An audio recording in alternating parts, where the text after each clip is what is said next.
All right, everyone. The good news is that you've got 2 full days of conference to catch up. Some of you are seeing each other for the first time today. I love seeing the hugging and the embracing. For those who are in Cape Town for the first time, welcome to Cape Town and South Africa. I'd like to get the official program underway. As it is, we are a few minutes behind time because of traffic challenges in the city of Cape Town. This is a beautiful city, but we are the most congested, reportedly, in the entirety of South Africa.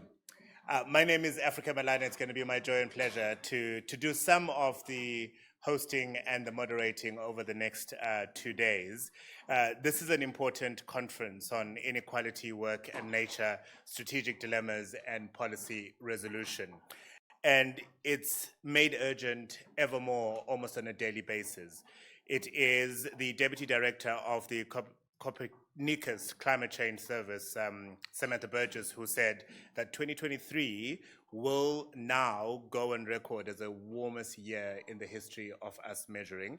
It is currently 1.43 degrees Celsius above the pre-industrial average. Record hot years means record human suffering. That's according to Frederica Otto, who's a climate scientist at Imperial College London. What we do know is that insufficient action taken to limit, to adapt to climate change will only exacerbate inequalities and undermine progress in eradicating poverty. It was the former president, the late Nelson Mandela, who said once, as long as poverty, injustice, and gross inequality persist in our world, none of us can truly rest.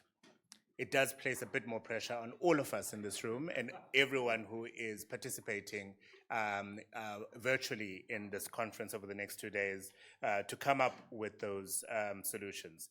The purpose of the conference is for all of us to discuss these strategies when designing long-term development trajectories that are both ecologically and socially sustainable, and most importantly, identify the relevant policy solutions. Before I open the welcome session, which involves 4 speakers, let me go through some house rules. Appreciate this is a working day for you. Please make sure that your devices are on silent or vibrate. Whether phone, tablet, anything that makes a noise, please take care of it. I like to say this, should it make a noise at any point during the conference, you'll be required to come to the front and sing your country's national anthem. The restrooms are clearly marked on this floor, the floor above us where the luncheons and the tea breaks are going to take place, and the floor above that where some of the breakaways are going to happen. We ask you to please tweet away, take videos, pictures, reflect on some of the statements that have been shared using the hashtag #ResearchInequalities. On your lanyard, the QR code, if you click on that, it's going to send you directly to the program and the agenda for the conference. Also, it's going to have the profiles of each of the speakers. We have quite a packed program, so we will literally just introduce the speakers with their designations and the organization they come from. If you want to read up where they grew up, what inspired them, do go to the website, pretty please. And I did make a note about air conditioning, but it's under control now. It was a bit fresh this morning when we arrived. For the official welcome session to the conference, we'll have 4 speakers. Thomas Melonio is the Executive Director for Innovation and Research and Knowledge at AFD. We'll also hear from Erika Gerretsen, who's the Director in DG INPA Directorate G, Human Development, Migration, Governance and Peace with the European Commission. We'll also hear from Rudi. He's the Head of the Project Management Office in the Private Office of the President. But to kick us off, please welcome Professor Murray Leibbrandt. He's Research Chair in Poverty and Inequality Research in the School of Economics, Director of the African Center for Excellence for Inequality Research of the African Research Universities Alliance. Murray.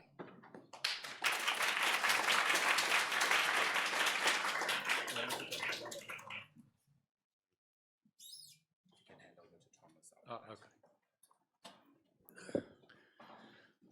Good morning all on this incredible day in Cape Town, and this is an incredible convening. Thank you all for coming. I guess why I'm first is because I'm welcoming you on behalf of the African Centre of Excellence for Inequality Research, but also the University of Cape Town. I'm underpowered to do that job, but tomorrow the Vice-Chancellor of the University will also welcome you for the Policy Day. But I don't feel underpowered to welcome you to the Research Day. I relish the opportunity to represent both the UCT and the broader research community that have come together in an incredible way to be here for today, but also for the duration of the conference.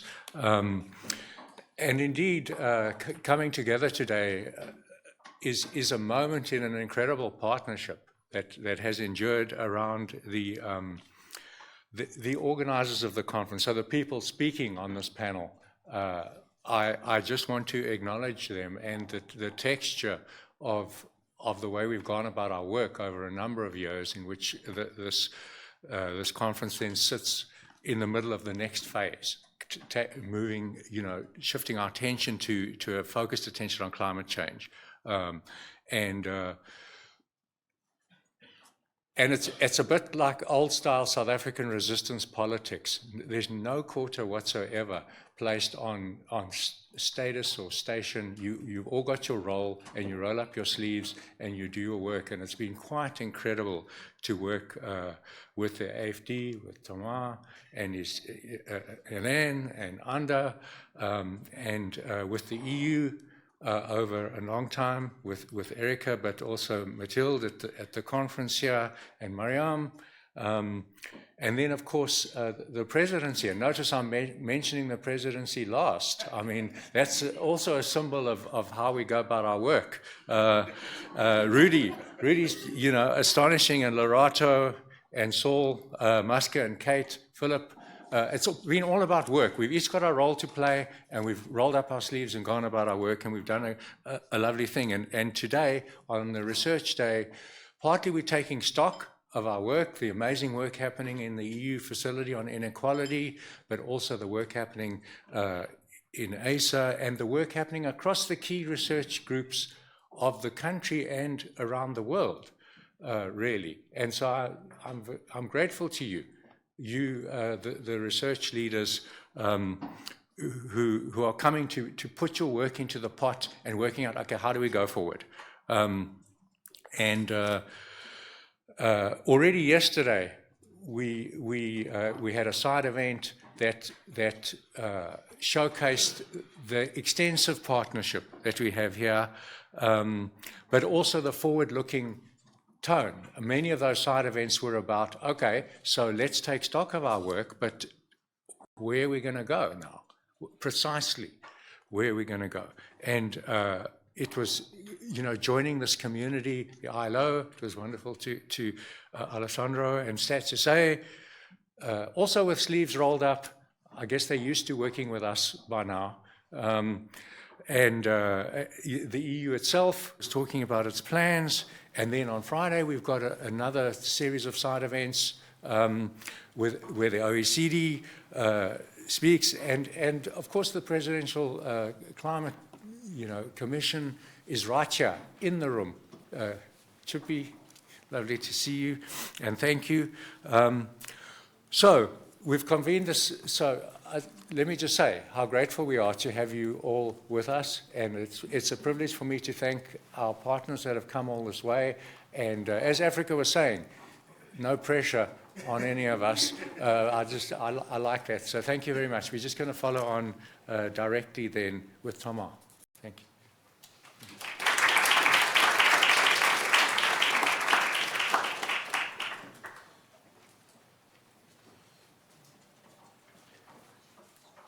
Well, thank you so much, Murray. Normally, we start by thanking other people, but I'll do that last, and you will understand why.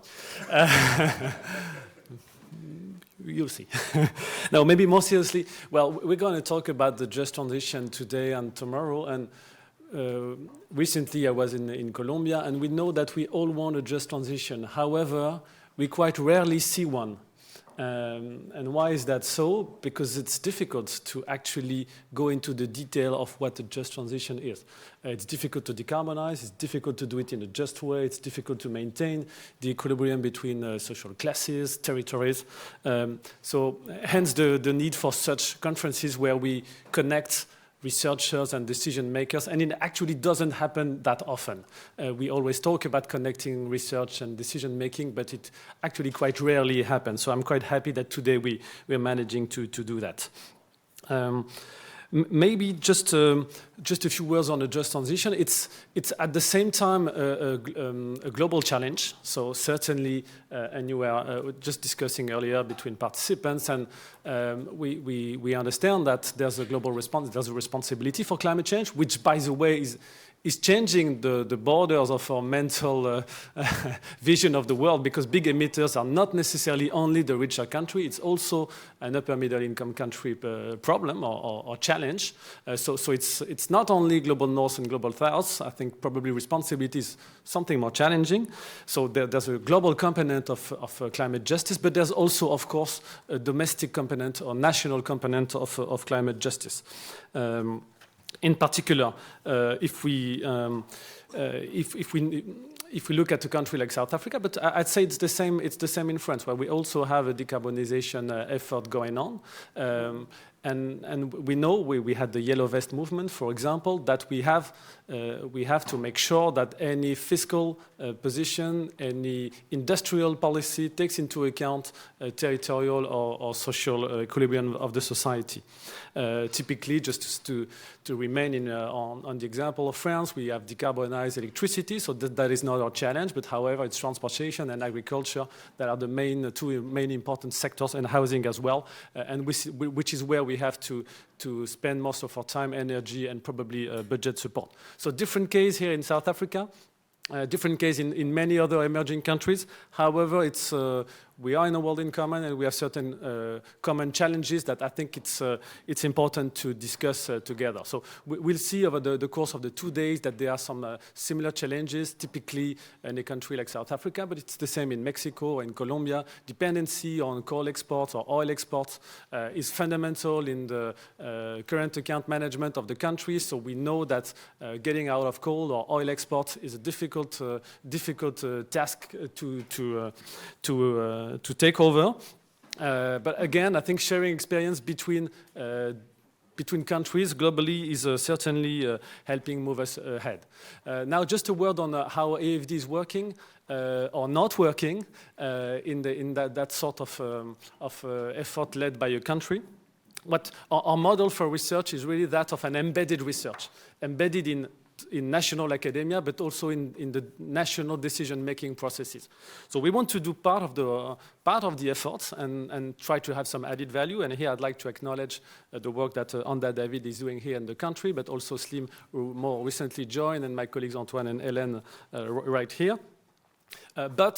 Certainly, we know that decision makers here in South Africa are on the driver's seats, that maybe immediately next to them are national academics, but again, we are very happy to be able to provide our own added value, but also the connections that we can have in other countries. So this is really the way we see our work. So hence, I will end up with thanking the various organizers who actually embody or symbolize the way we want to work. So I cannot thank enough Murray for hosting us today, but I'd like also to really put emphasis on the very important presence of the South African Presidency, who's the main political body there, and there are many colleagues and friends of the South African Presidency, and really that's very important for us.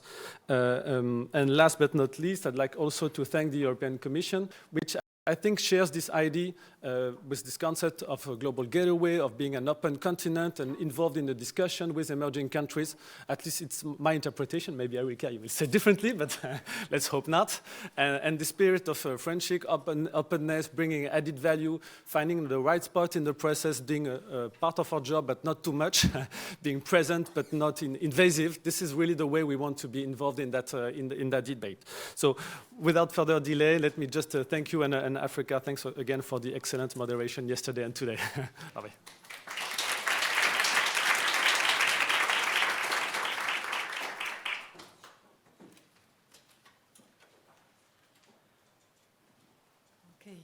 turn. Good morning, everyone.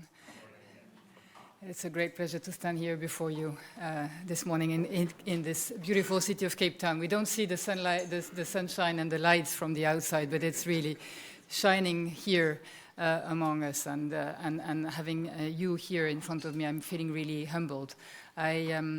I'm the director in the European Commission, Director General for International Partnerships, in charge of human development. I've been taking this position 7 months ago now.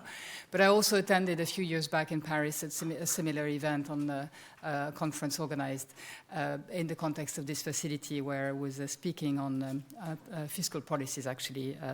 And I'm really so happy and grateful to see this partnership and this facility between the EU and the IFD is still bringing together so many experts, researchers working on this extremely important topic of inequalities.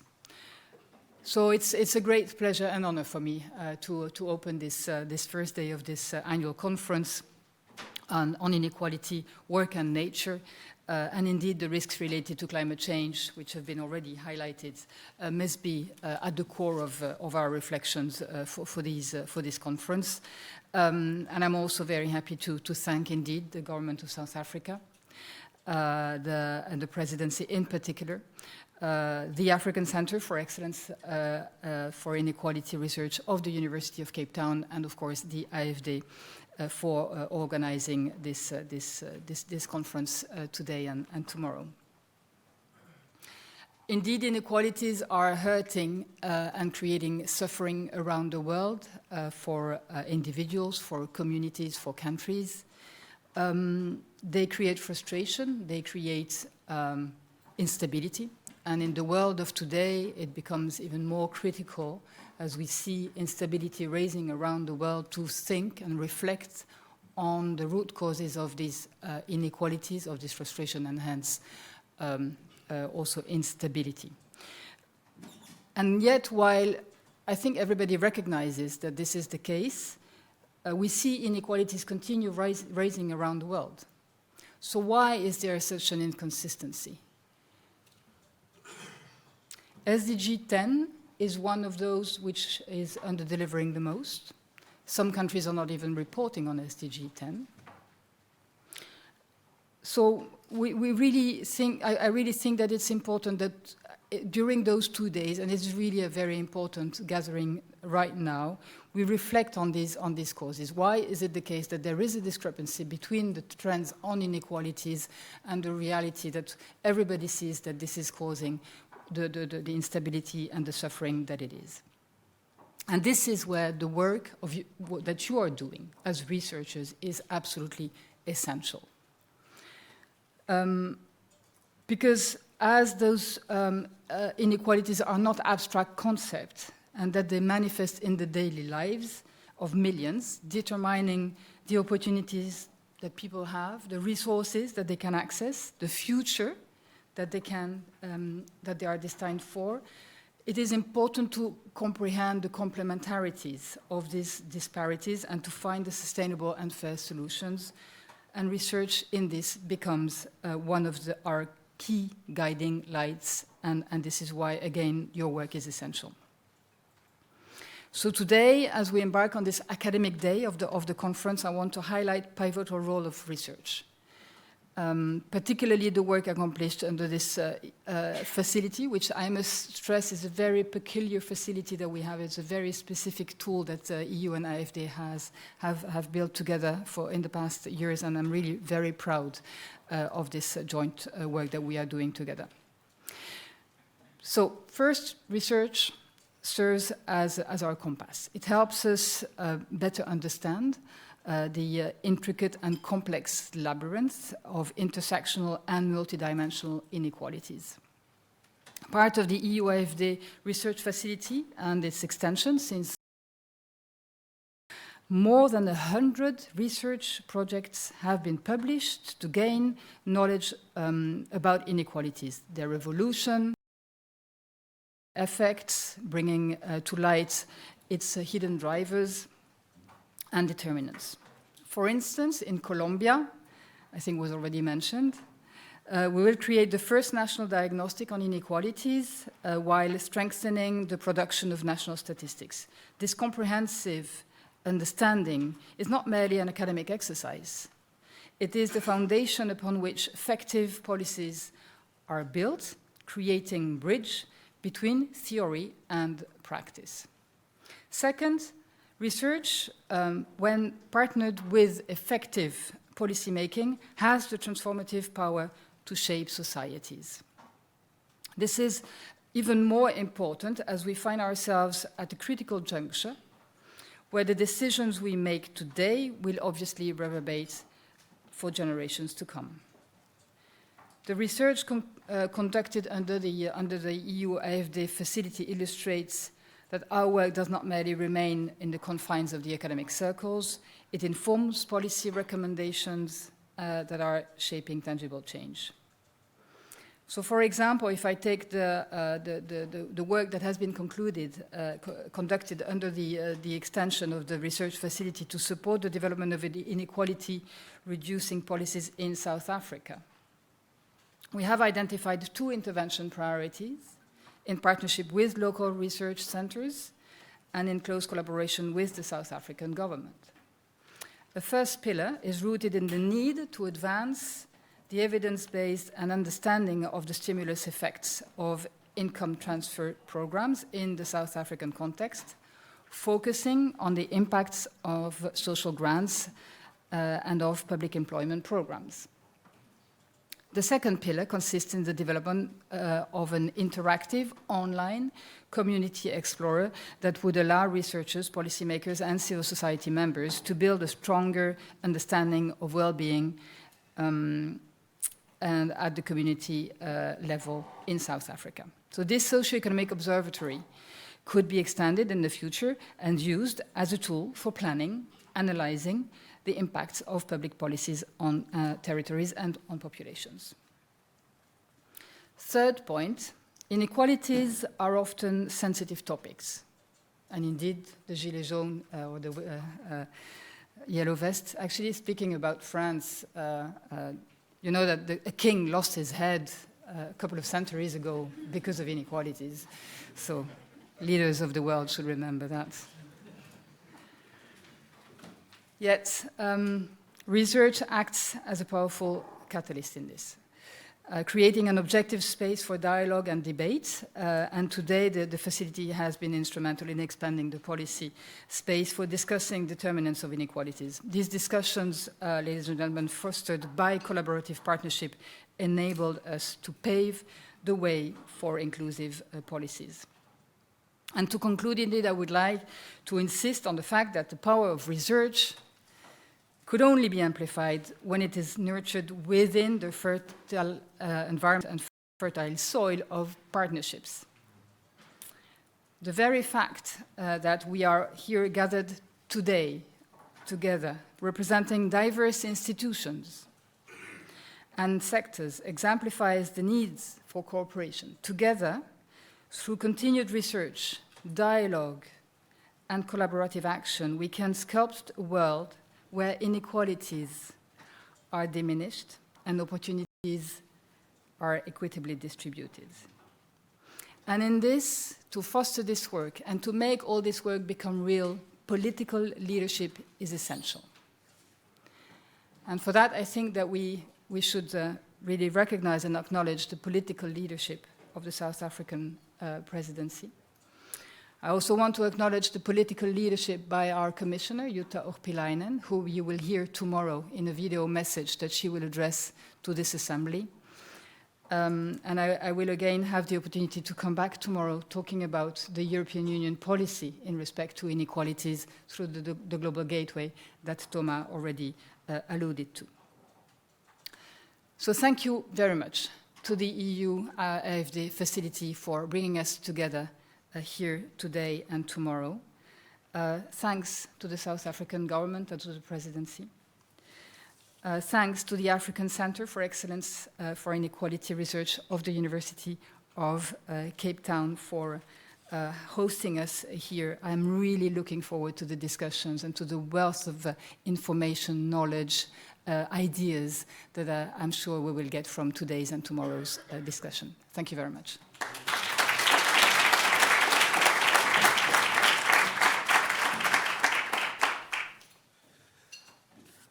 Take over your job and thank Erika for that lovely guidance and input. So thanks so much. I mean, probably just, I think Erika and Thomas, and thanks Marie for those introductory remarks. I think just when we were planning this thing, I mean, we were trying to say is, you know, so we need to have a conversation about decarbonization and transition, but how do you contextualize it in the manner that I think addresses fundamentally some of the constraints that we face? And so the point, Thomas, that you make around the just component is quite important. So finding the right titles between Marie and myself was something that's important in reflecting, and why the title is quite critical, because, of course, in our context, decarbonization could have an adverse effect on labor market dynamics. And of course, given our high levels of inequality, high levels of inequality are largely driven by low levels of employment and income earned, right? So you have to have that proper conversation and develop that intersection between climate and the labor market dynamics and inequality. And I think that's really what we're trying to do. So getting to the specific of what we refer to as understanding the research and, of course, the policy dynamics that would inform a response from broadly speaking, a just energy transition. So I think that's probably the first important thing that I wanted to say. The second point is, Erika, that I think you've made fairly well, is the importance of intersection between research and policy. And so, of course, it's always a difficult choice, right? Because you guys as researchers want to write what you want to write, right? But it's not always what we want, right? When we sit on this side. So that important intersection and ability to be able to harness the research capacity and translate that into a policy response is quite important. And these kind of events are quite critical. We have to find ourselves as government. I know I've got many of my colleagues here who work in the policy space. We are from National Treasury, and I saw some other colleagues also, Kate over here, Lerato also here. So it's quite important for us to be able to find that intersection and ensure that what we learn over here or how we engage on the research agenda is something that we're able to cascade into policy. And that's always the difficult thing, right? Because you can have bundles of documents all over the show, and you ask, but I've written this thing, and why is government not doing this? Well, because maybe it's not the most important thing right now for us, right? So that's why it's part of a conversation that I think. And for me, just the second last point, sorry, I'll be quick, right? The second last point is that I think this also builds on, importantly, our partners that we've developed over the last 3 years, and this is the Just Energy Transition Partnership. So this is quite critical because that's a historic partnership where initially it started off with the South African government, of course, entering into a Just Energy Transition Partnership. Again, we had to find many months on what we call it. But it's initially started with the governments of the EU as the EU Commission, and then specifically 2 EU countries, the French, of course, the Germans, the British, the UK government, the US government. Of course, subsequently 2 other new governments have also joined, right? And this is part of that partnership. That is the Danish government and, of course, the Norwegian government. No, the Dutch government. Ooh, sorry. Let me not get into trouble. Mariam is here. She's going to knock me during tea time. Not the Norwegian government, the Dutch government, okay? And there are, of course, a number of other countries who have indicated their commitments to supporting this just energy transition, but not being part of the formal partnership. And I think this is quite important for us. So building on that partnership, historic developing an investment plan, which we launched last year. And today, the formal presentation of the implementation plan goes to Cabinet in the next hour or so. And so I think that kind of progress in ensuring that that partnership gives meaning to the words just energy. Of course, the just energy is not only just about the transformation in the electricity sector and the energy sector, but it also deals with nascent sector as both green hydrogen and, of course, electric vehicles, which is not nascent, but it's new to us. So I think that's important for us to be able to do that. So just, I think in closing, Africa, I think, again, thanks. This is an amazing partnership, and I think it's been important for us to be part of it. UCT, Anda, who has harassed me, knocked on, even came to my door and said, "Where are you? I need to talk to you." No, sorry, Anda. To get this now, just teasing. And I think, historically, I think this is such an important thing in developing these partnerships and being able to work together and have a common agenda. I think that's the most important part. How do we build on a common agenda that addresses fundamentally much of the challenges that we face in South Africa and globally?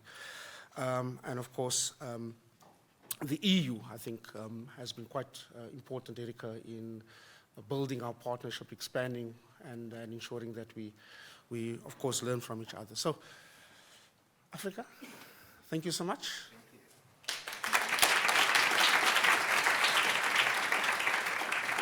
Thank you very much, Rudi. And really, to reiterate the points that have been made already, it's good to have the presidency in this partnership, and it's good to have them here, particularly given the contestation of ideology, I suppose, that will happen, but more importantly, the solutions that will be taken back to cabinet, as you said, in the next hour. Because ultimately, it is the ordinary Mrs. Dlamini in Khayelitsha who's being affected by inequality, and that's how and who we need to worry about. So Erica's point about, despite the work that is going into fighting the challenge of inequality, why is it increasing still at the rate that it is? So we do need to keep that, I think, top of mind. And by the way, congratulations on the new role.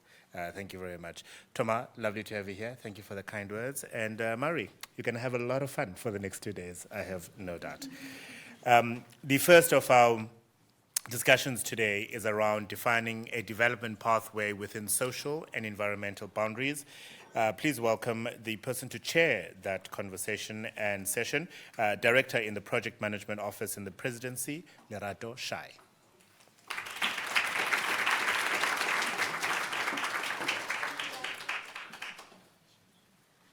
Thank you, Africa. Good morning, everybody. Bonjour tout le monde, because this is a French-English.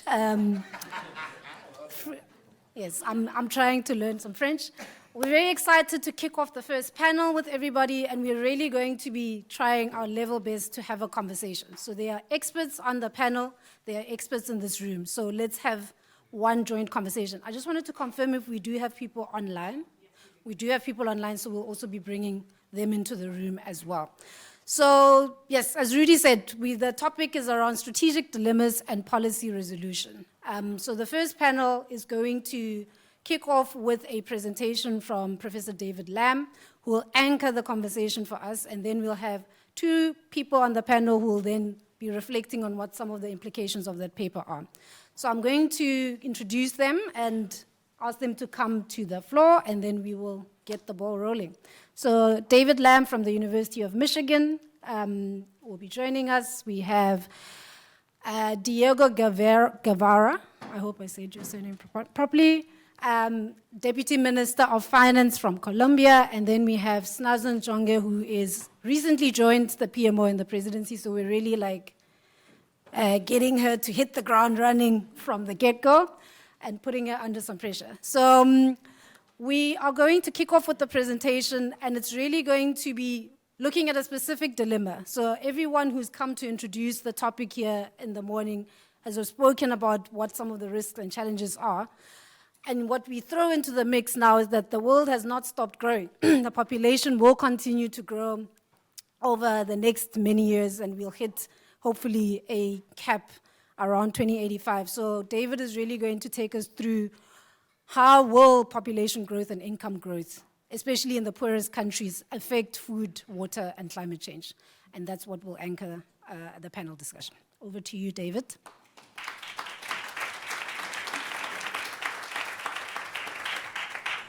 Okay, thank you very much, Lerato. Great to be here. Very honored and humbled to kick off this two-day conference, and especially today's research day.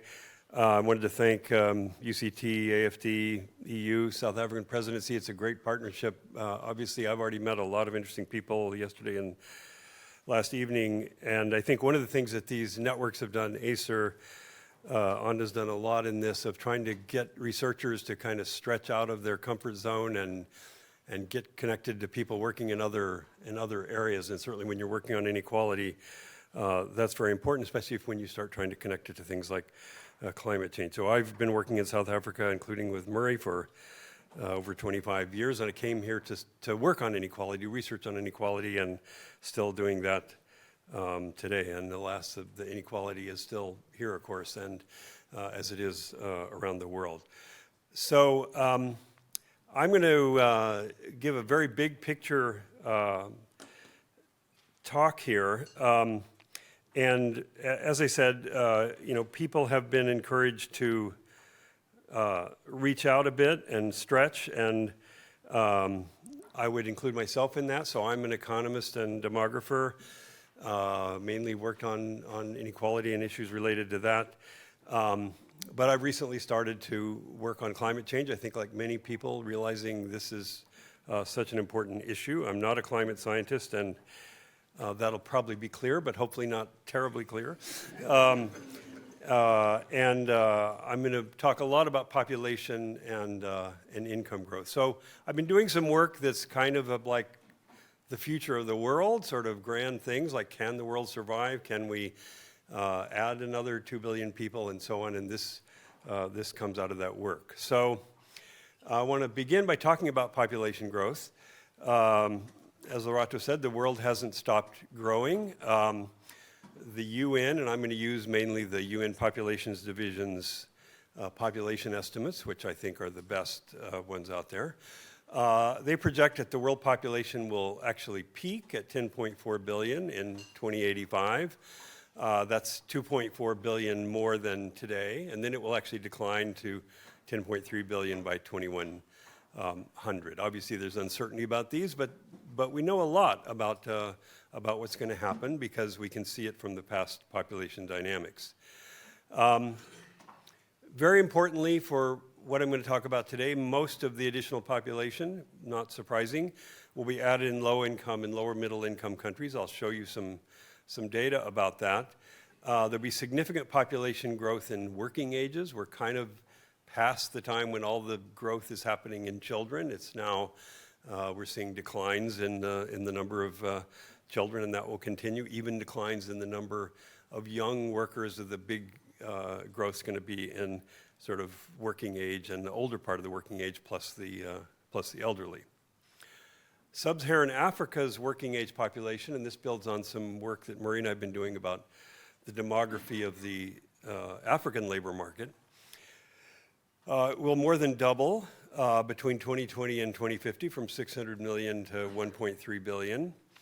And one way to think about that is it's going to require about 2 million jobs a month by 2040. It's almost there now, to keep up with this growth of the working age population. So quite a jobs challenge facing Africa in the coming decades.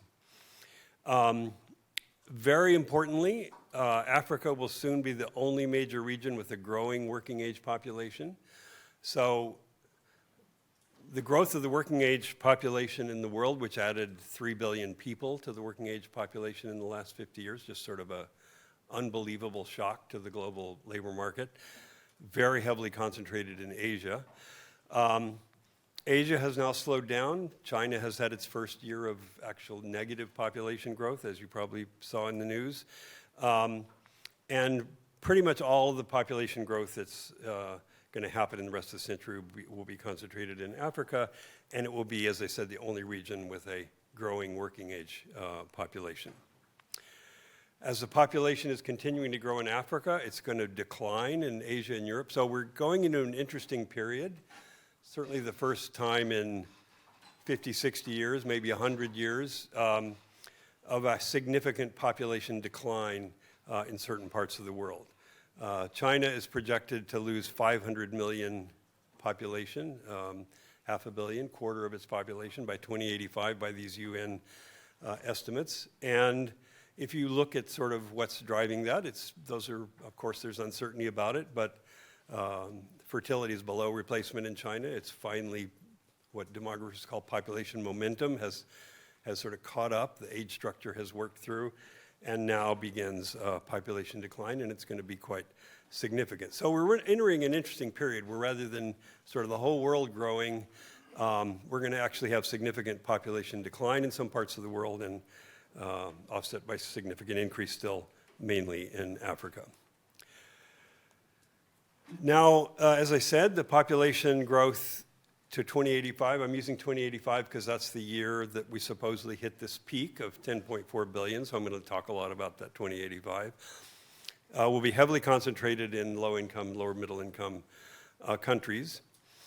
But of course, we hope that these countries will, not be low-income forever, that we're going to have rising incomes in those countries that will reduce poverty, reduce the inequality that we're all here to talk about. So what I'm interested in and trying to look at in kind of a very big picture way is what affects these increase in population, which is, plus or minus some uncertainty we know is going to happen, and rising incomes, which we're, less certain about, but hope will happen. What will these do on the world's ability to provide food, water, energy, and what will be the impact on the environment, including climate change? So I'm going to try to project these with some very simple kind of almost back-of-the-envelope simulation calculations about this impact of rising population and rising incomes and try to kind of separate them and then put them together. These are not like serious models attempted to project what's going to happen to CO2 and other things. They're more just kind of accounting exercises that sort of give us a sense of what's going on. And one of the points will be the situation is quite different as you move across the different dimensions, as food versus CO2, for example, and you'll see what I mean. Okay, my population projections, I'm using the United Nations 2022 world population forecasts using the median population projections. They also have these probabilistic projections that in the longer paper I look at a bit. Here I'll just use these kind of best guess projections. The other data is all publicly available data, a lot of World Bank income data, climate change data, food data from FAO, and so on. Okay, so one of the important points of the exercise is going to be looking at graphs like this. So this is looking at the change in population between 2023 now and 2085, according to these projections, by per capita income, per capita gross national income in 2022. And that graph looks like this. Okay, it looks like you can see it. And you can see here that, the big growth is down in the bottom. Now, a little more detail. I'm highlighting in red here the countries that will have absolute change greater than 10 million, so either positive 10 million or negative 10 million, because that's kind of where the action is. You can see a lot of countries going forward are going to be very close to zero, partly because they're small to begin with. And then I'm highlighting here the ones that are close to zero, the ones that are larger than 10 million, because they're sort of more interesting. Okay, so just a few to highlight. Nigeria is the one with the largest absolute number to be added, about 300 million between 2023 and 2085, according to these projections. Of course, it's very large to begin with. At the opposite extreme, China, as already mentioned, projected to lose 509 million people. So these are kind of huge, extremes. Just to cover South Africa, South Africa is projected to add 16 million over this period. So significant number, not one of the big ones, but still growing at a fairly low percentage rate, but a big absolute number. We see DRC at 280 million, Pakistan 230 million, India, interestingly, at 200 million. That's a big number, but that's actually only about a little more than 10% growth for India. So India is actually slowing down a lot and will soon start to decline, but it's so big to start with that it's still adding a lot. Whereas Nigeria, that's going to be like a doubling of its population.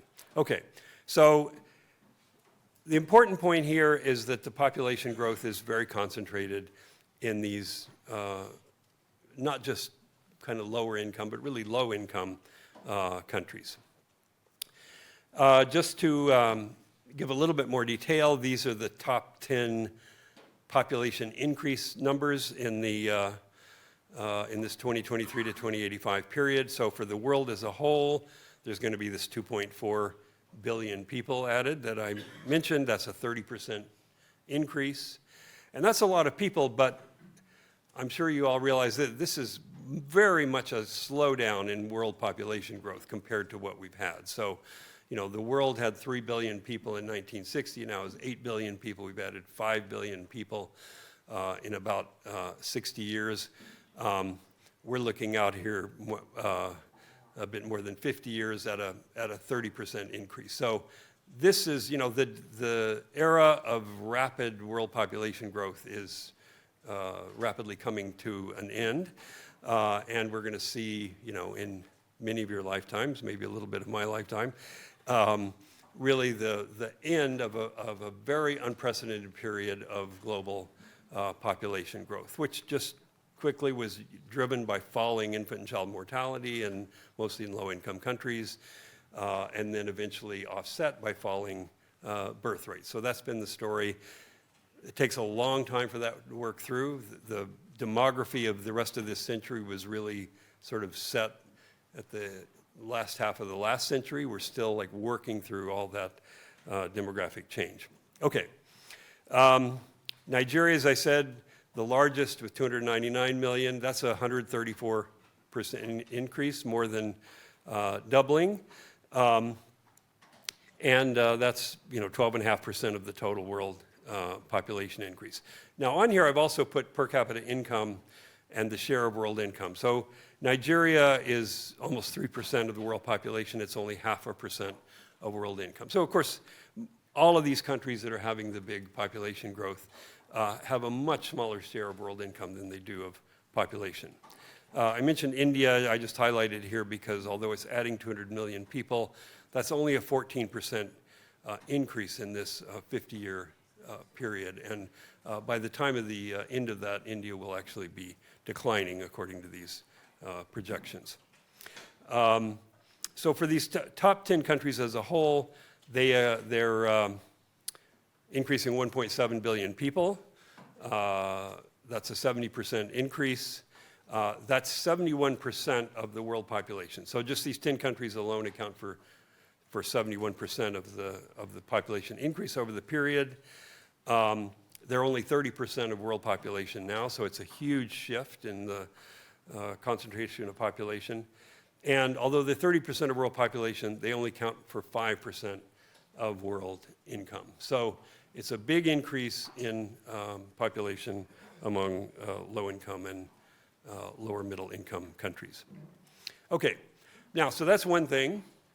The second thing is to look at the relationship between income and these various outcomes: food, water, energy, CO2 emissions.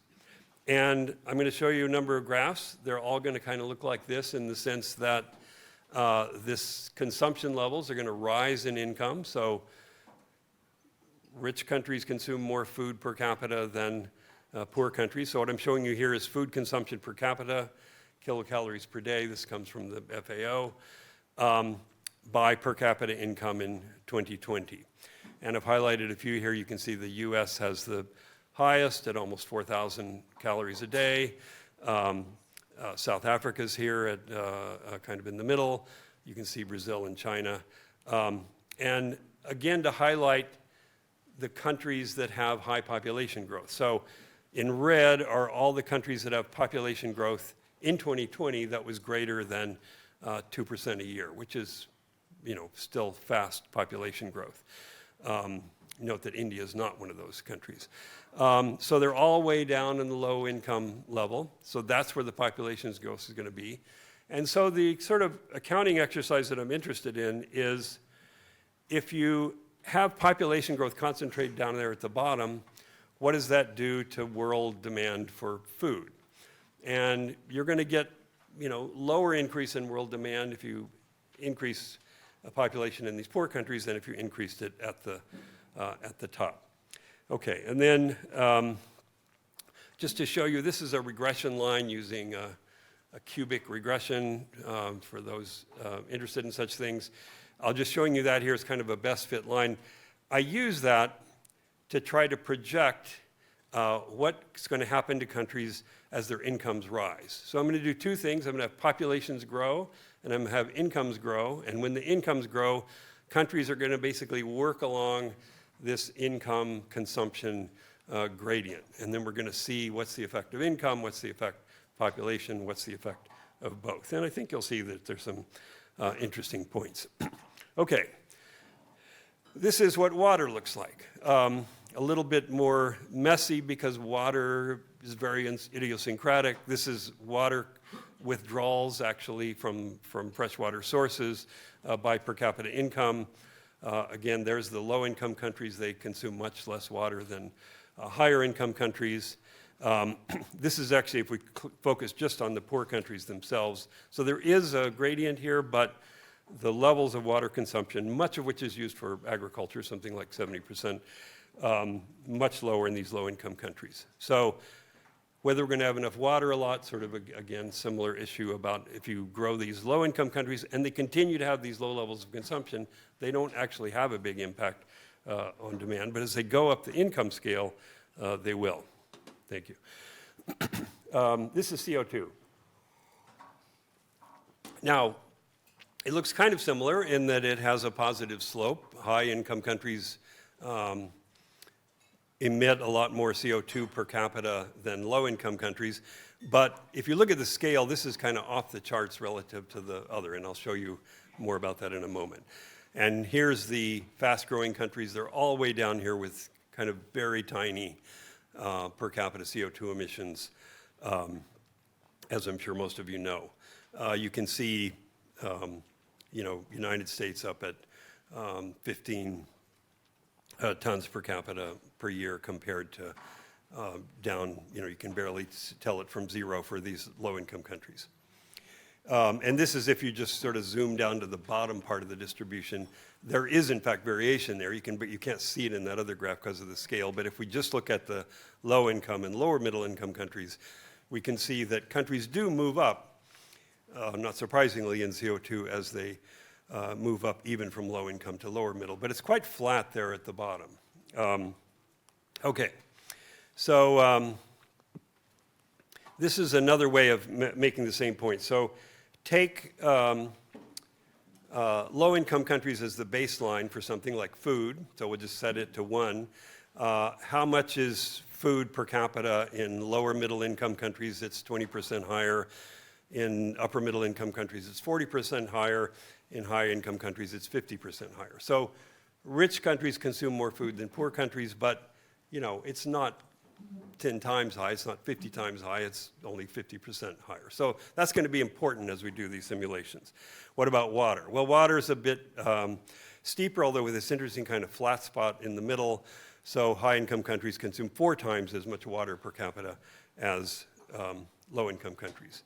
Now, I've only put those here because now I'm going to need to change the scale in order to get energy and CO2 on here. So they're down there. I'm leaving room to get what happens to energy. So just, completely different scale here. So high-income countries have per capita energy consumption that's 54 times the consumption of low-income countries. And in CO2, it's 39 times. So a much steeper gradient. And that's going to be important because as we increase income in these countries and sort of imagine what that's going to do, we're going to eventually start to kick up into like very rapid increase in CO2. Whereas for food and water, the effects are fairly small. Okay. What happens to population? This is just kind of restating what I showed you in those graphs. So this is low-income countries are going to go from 630 million to 1.3 billion, double by 2050, and then up to about 2 billion. Here's lower middle-income countries. That's a bigger group. Includes India, for example. they're going to grow a little more slowly. Upper middle income countries are actually going to be flat to 2050 and then decline. And that's heavily dominated by China, which is in that group, which has this $500 million decline, which is most of what that decline is. And high income countries are just kind of flat. All right. So as we increase population in these countries, it's going to heavily be down here in these low-income countries and not much in the top. So what I'm going to do is I'm just going to run population the way the UN projects for all countries. So I'm going to let all the countries grow low, middle, upper, high.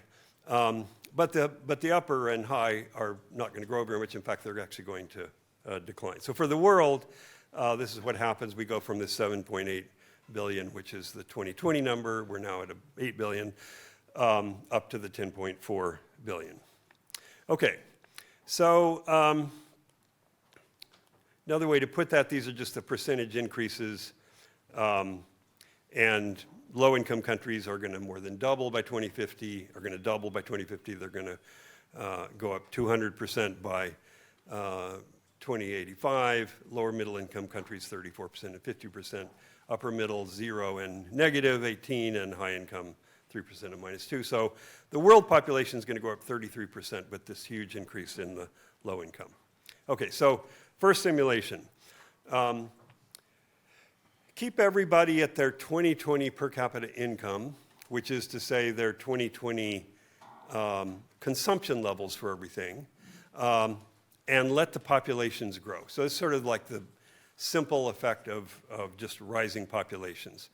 And so there's what population again does is a 24% increase for the world to 2050 and a 33% to 2085. What happens to food? Food goes up, but it goes up by a smaller amount than that. And the reason it doesn't go up as fast as population is because the population is concentrated down in these low-income countries that have low consumption levels. Similar thing happens with water. So water will go up by something less than population, but it's significant increase in food and water. What about energy? Well, energy is projected to only go up 6% by 2050 and actually decline by 2% by 2085. And CO2 does something very similar.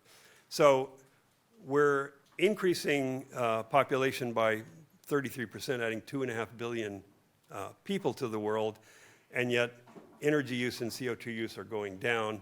Why is that?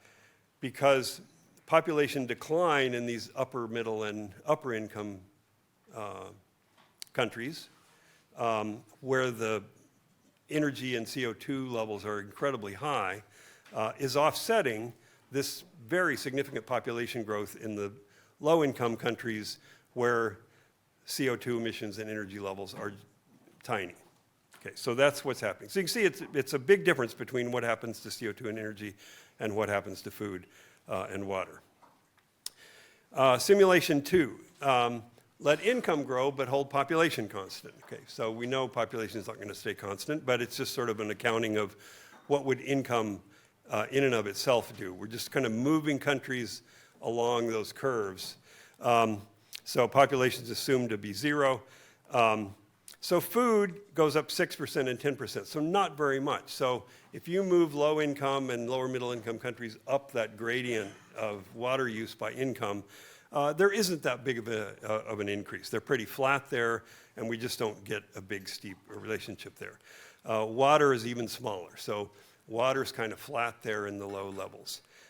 Energy, on the other hand, we get big changes. So increasing incomes has big effects on consumption of energy and on CO2 emissions if we just take the pattern that we see today, not allowing for any mitigation or anything. Just we're going to say if you have an income level of $2,000 per capita, we're going to assign you an energy level in CO2 that's sort of like what we see for $2,000 in 2002 in the world. Okay, so that's simulation 2. So big differences, again, between what happens to CO2 and energy, what happens to food and water. very little impact of income growth in the poor countries on the food and water, but big effects on energy and CO2.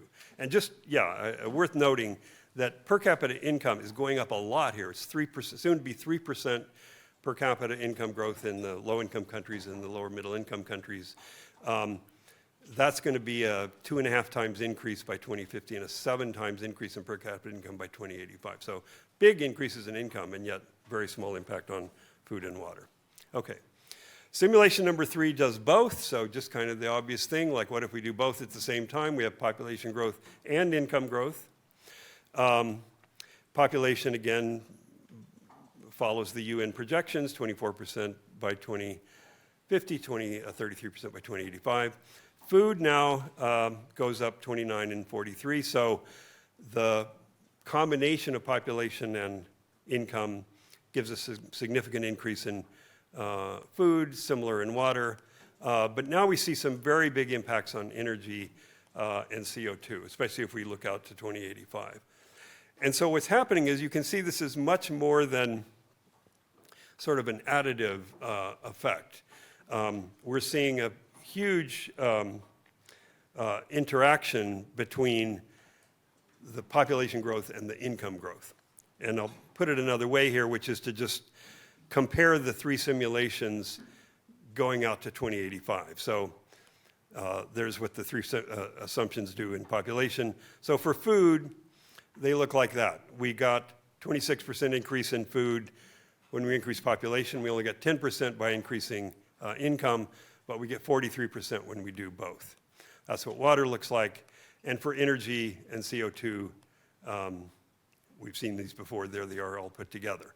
So we get this big interaction effect where if the population growth wouldn't do much if all these countries stay poor on energy and CO2. But we're hoping they don't stay poor. And if they don't stay poor and they move up the gradient that we see now, that population growth is going to interact with the income growth in a big way. Okay.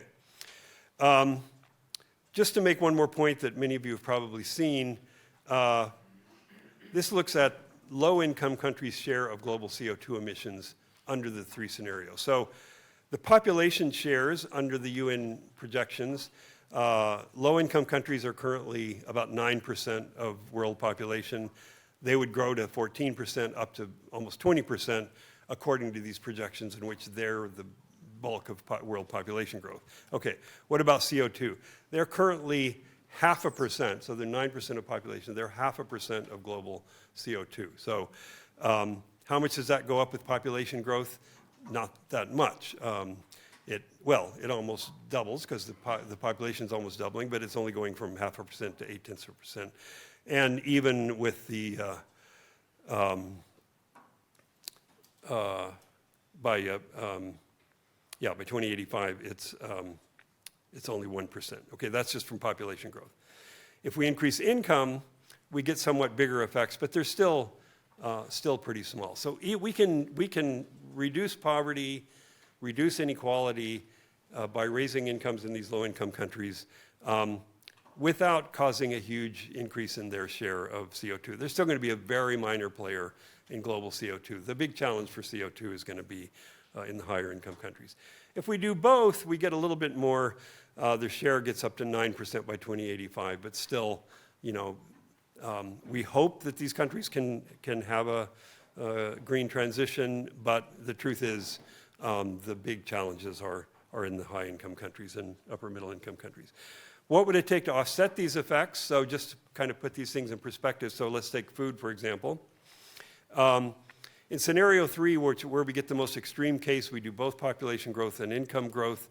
Demand for food is projected to increase 43% for the world and 268% for low-income countries if we just take them alone in this 65-year period. So those are pretty big increases.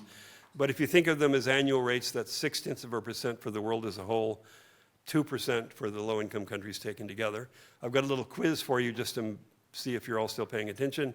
So average annual rate of growth of world food production from 1961 to 2021, is it more than 0.6%, less than 0.6%? Come up with your guess.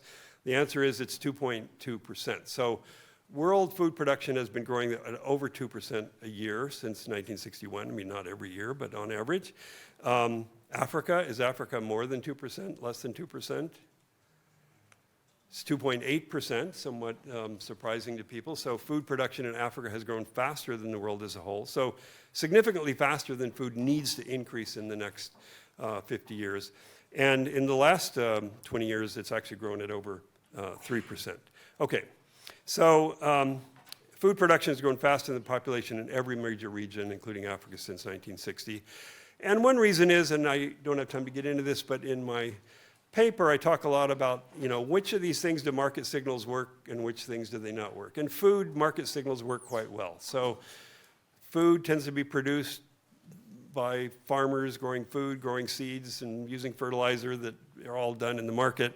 And when we need more food, we tend to get it. So the food challenge appears pretty manageable if you compare it to what's happened in the last 50 years. These are fairly small increases in food production.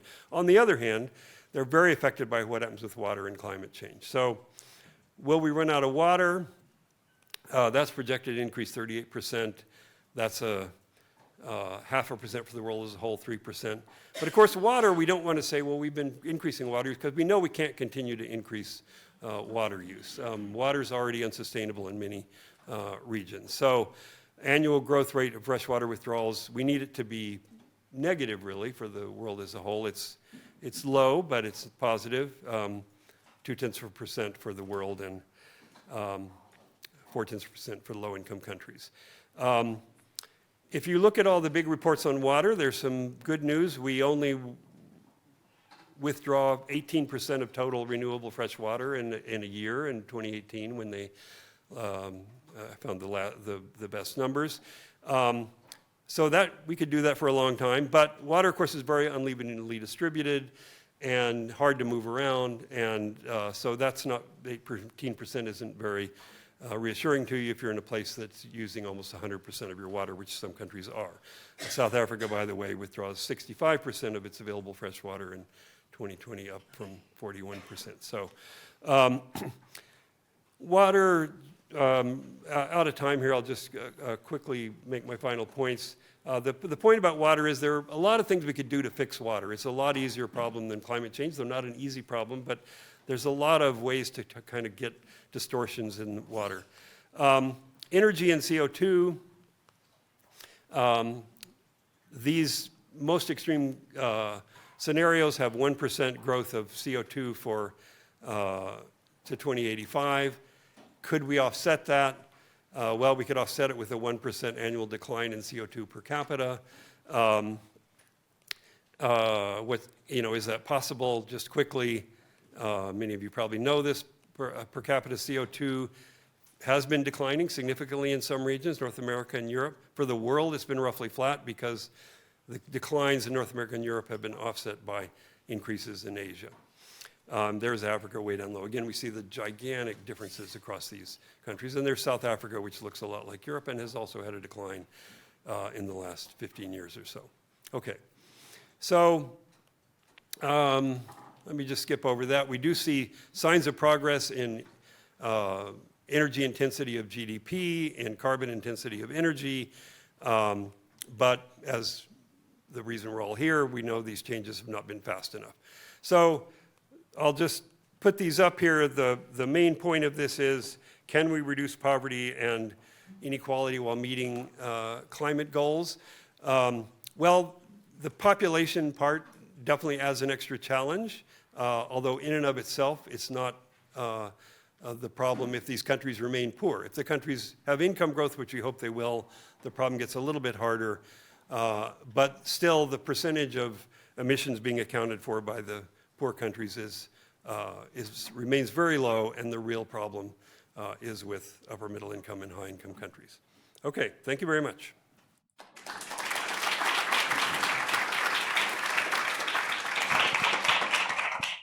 Is this on? Okay.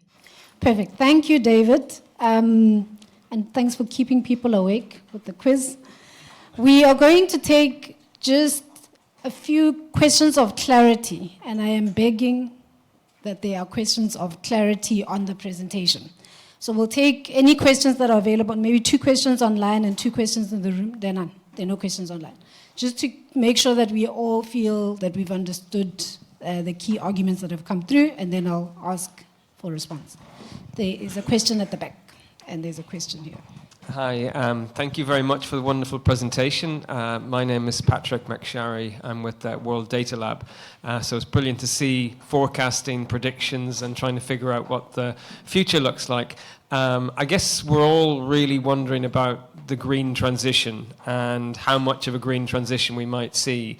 And it's clear that, yeah, if we just project forward following the patterns that we've seen in the past, it's not going to be great, and we're going to have some serious problems. So I'm just wondering, what are your recommendations in terms of ensuring that there's enough awareness around where we're going? So I think the projections are really crucial, that if we just do business as usual, where we're going to end up. But how can we use these predictions as a way of signaling the importance of a green transition and exactly how we would go about doing that? And of course, that could create green jobs. So there could be some really positive aspects to it. Thank you. Great. So I'm going to ask Diego and Sinazo to respond first to that, because it's part of just making sense of what is coming out of the paper. There was another question here.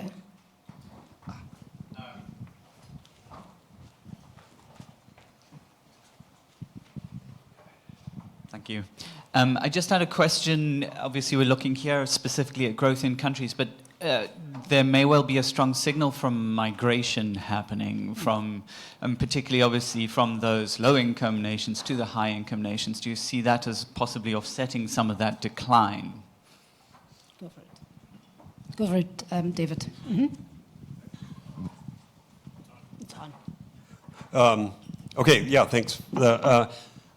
First, I think there, as in many of these things, there's kind of good news and bad news. The bad news is we're not on track to meet the climate change goals. That's pretty clear, and these add some real challenges. On the other hand, things that need to go down in many cases are going down.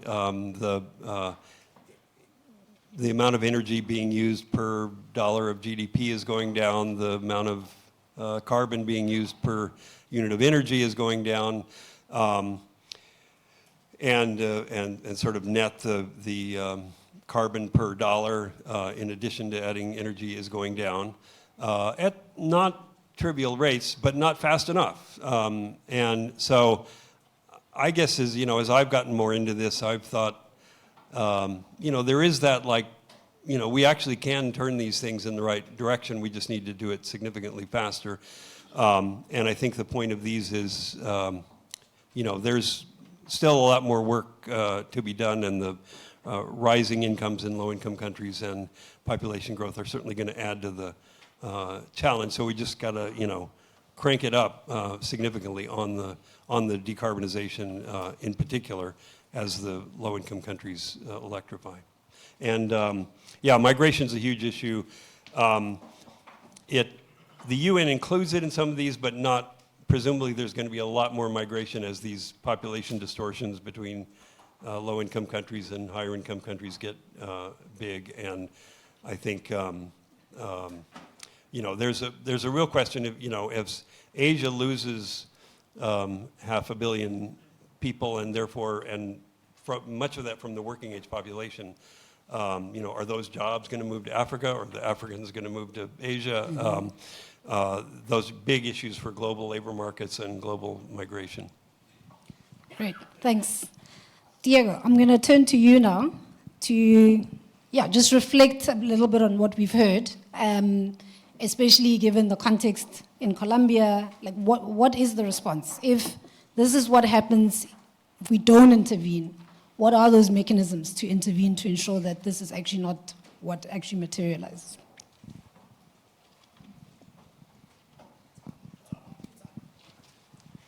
Okay, good morning, everyone, and thank you, David, for great presentation. Actually, when we start, I think that when we start to take a look for these trends in terms of population, and we will take a look from the global south, actually, It's nice to be here, coming from a country like Colombia. It's far from here, but at the same time, there are some of the same problems that we are hitting here in terms of energy transition, but at the same time, while we are having challenge for social and challenge for macroeconomic transition, I think that this point is really important.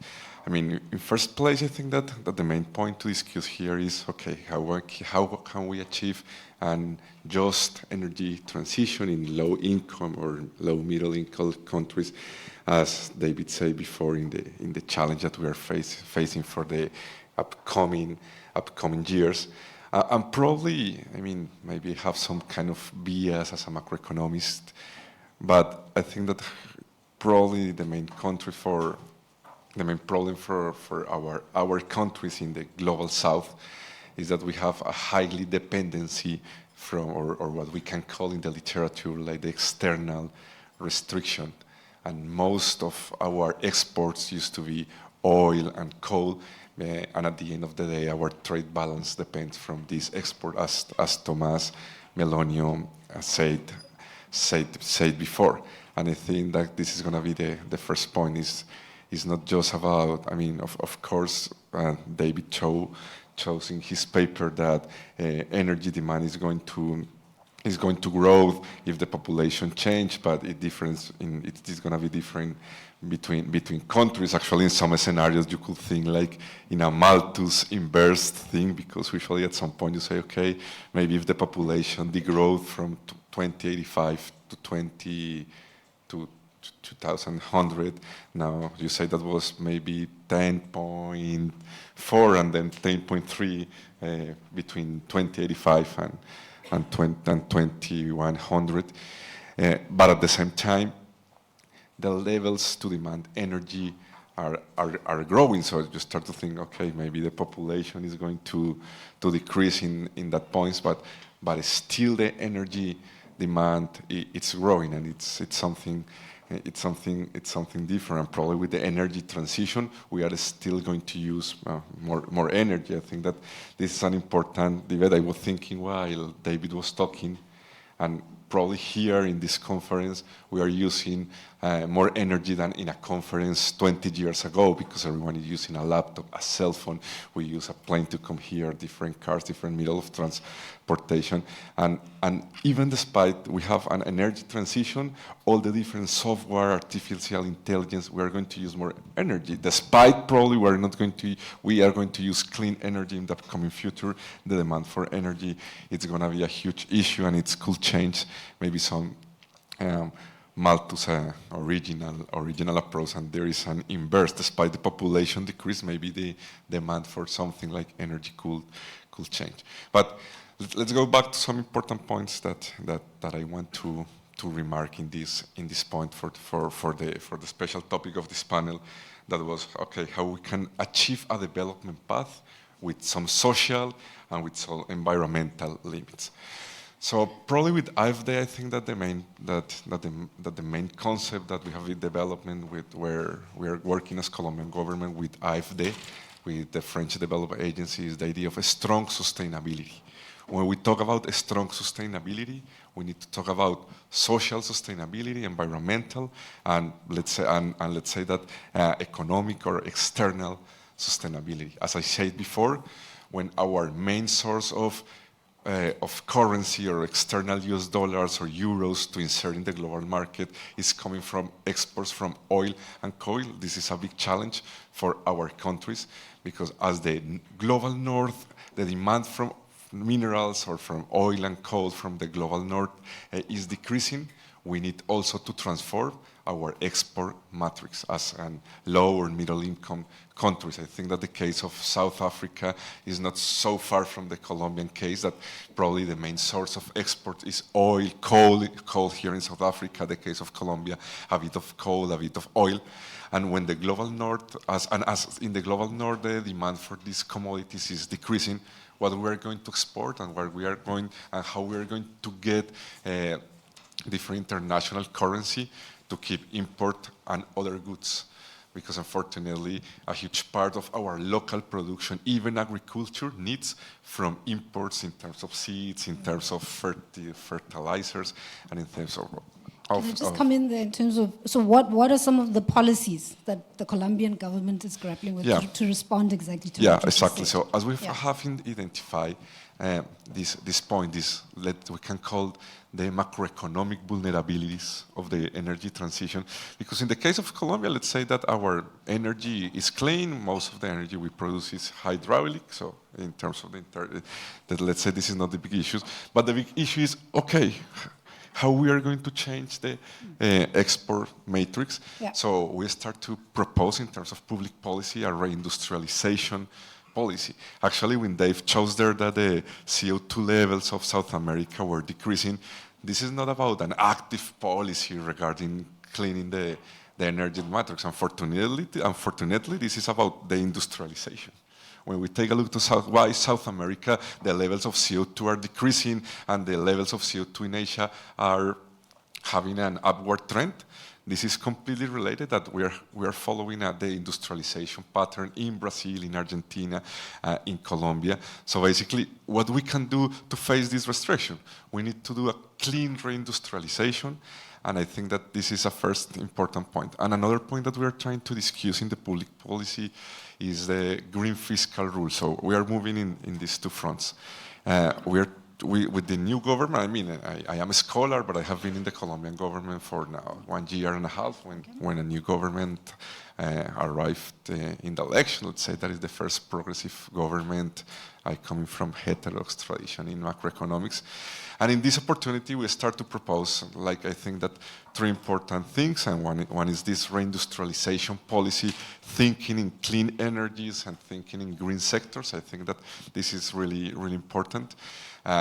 In terms of the macroeconomic rules, I think that if we want to do an energy transition, also we need to think in a macroeconomic transition.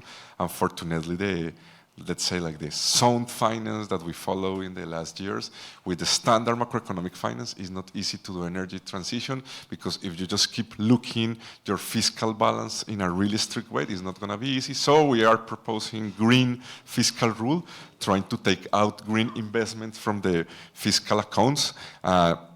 And we start to do this debate. It's not easy because at the same time when you try to debate about fiscal rules, also you need to debate about new financial architecture. I think that an energy transition for emerging countries also requires a debate on what you are going to do with your debt and with your external debt.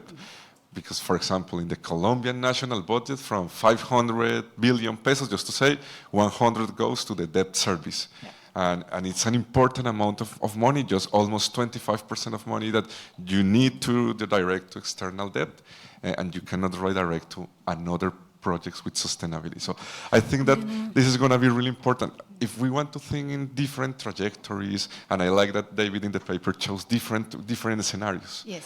But if we want to change most of these scenarios, it also needs to rethink macroeconomics, and it's also rethink macroeconomics in terms of fiscal approaches, how to coordinate fiscal, monetary policy. I think that this is going to be the most important thing if we want to correct these trajectories. Without a macroeconomic change, and as a country, as just one country, you cannot do this. Sure. You cannot change macroeconomic. I mean, I will give you to our other participant.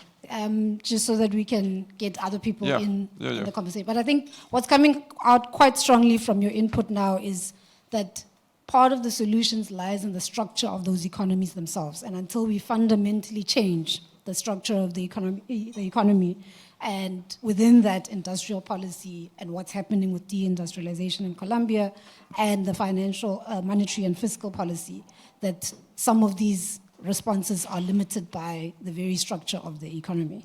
I'm going to ask you, Sinazo, to quickly add, because I do want us to get some views around some of the implications that people are hearing or want to challenge in what has been said. Give you this, so I can stop you if you're going over there. Okay. Good morning, everyone. Thank you, David, for such an insightful paper. It was very dense, but I really enjoyed reading it. Basically, what I want to add is basically just to piggyback on some of the stuff that you touched on. I think in the case of South Africa specifically, I would say that before we even think of like adding anything to the current policies that we have to first like go back to the drawing board and say, okay, so how are each of these factors gonna affect inequality or impact on inequality, unemployment, and or poverty, because those are the three main issues that South Africa is currently grappling with. So in terms of like inequality, so would an increase in population worsen inequality, and in what way? Because we know that in South Africa's current Gini coefficient is 0.6, which is the highest in the world. So, and then we move on to unemployment. I recently came across an article by the World Economic Forum where it said that by 2030, Africa's global youth will account for about 42% of the global youth population.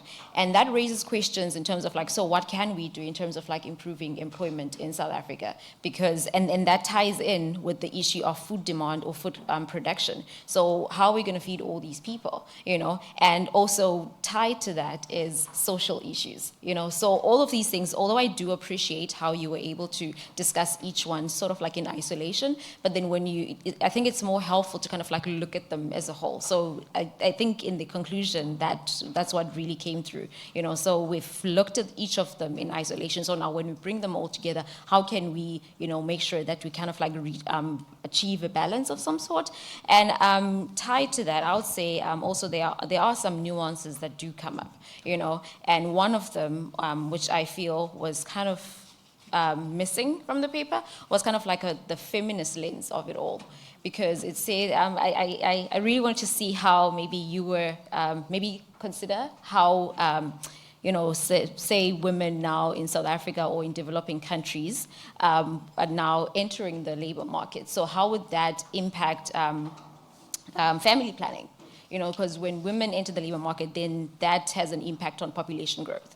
So would that increase population growth, or would that decrease population growth? So those are some things. So as I was reading the paper, there were a lot of whys, and okay, answered that, and then so overall, I really enjoyed the paper, and it really does open up a lot of conversations around improving policies, and not just taking top-down approaches to improving policies, but then being context-specific, because in that way, then we're able to like self-reflect, like, okay, this is what we've done, then go back to the drawing board. Because I feel like with most policies, especially in developing countries, we're missing that monitoring and evaluation element. So thank you.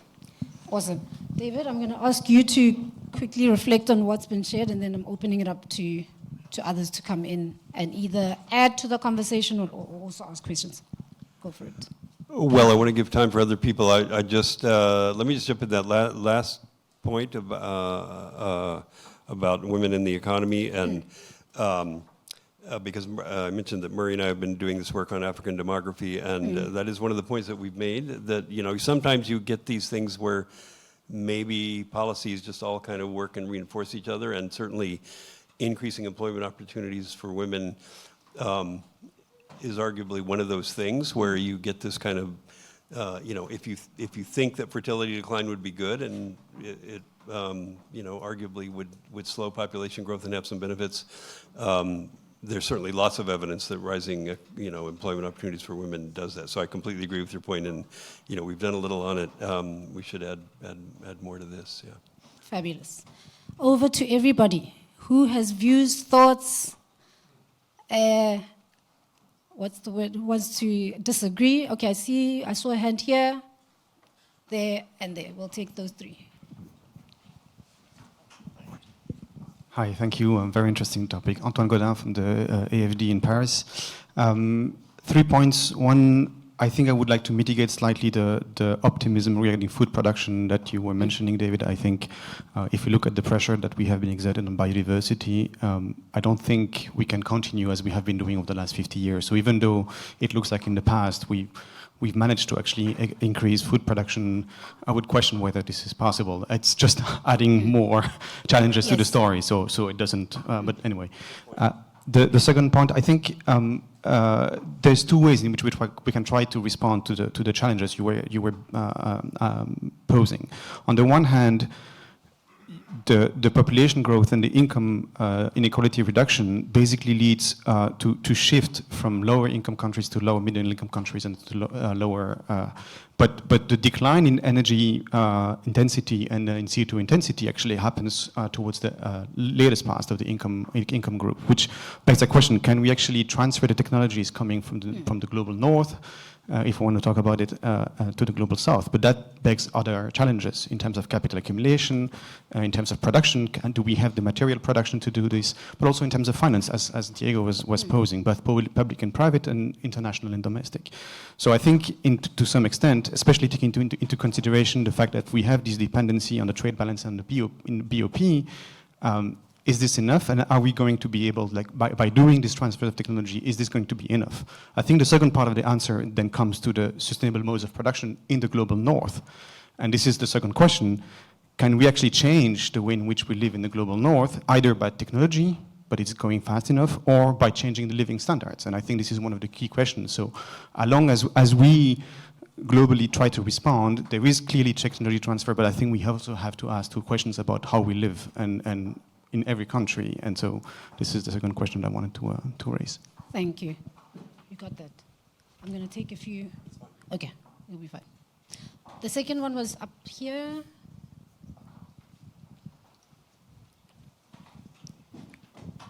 Thank you very much for the presentation. Inequality came through quite strongly in this presentation, of course, between countries. I was wondering if you could maybe reflect on inequality among the elites in particular. Quite powerful reports have come out in the last few years. The Stockholm Environmental Institute calculated that the wealthiest 1% emit more emissions than the bottom 50% of humanity.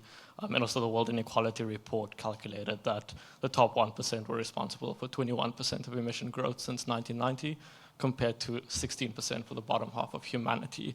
So to what extent is this an elite problem in particular?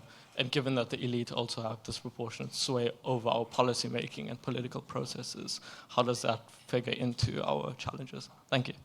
And then I'll take unfortunately, oh no, your hand was up first. These two are the last ones. I do need to close the panel. This one here. Just so we don't run. Oh, thank you. I'm Javier Baez, lead economist with the World Bank. David, many thanks for a great, fascinating presentation. Not that the results would change, but I think it's also important to say up front that you are assuming the current state of technologies when it comes to the carbon intensity, and this relates to the point that was made before, because in some carbon-intensive sectors, we have seen a lot of improvements in high-income countries in reducing that intensity. So that might continue faster in some sectors than others, but also the adoption of technologies from upper middle countries and lower income countries. So those are things that probably will reduce the carbon intensity going forward, but as I said, not that it will change the results substantially. But fascinating presentation, thank you. And the second point is I'm also Colombian, Diego, so I follow closely the debate on the energy transition in the country, especially in the last year and a half almost with the new government. And the government keeps talking about industrialization as a strategy to diversify the production matrix, as particularly, as you rightly said, the high dependency on oil and gas, less coal for BOP, for the balance of payment. But in my view, it uses that term in a very generic way. And I have yet to see a strategy that articulates what are the comparative advantages of the country to what sectors, where do you see the comparative advantages, and what are the failures that need to be addressed by the government? What is the specific reform agenda?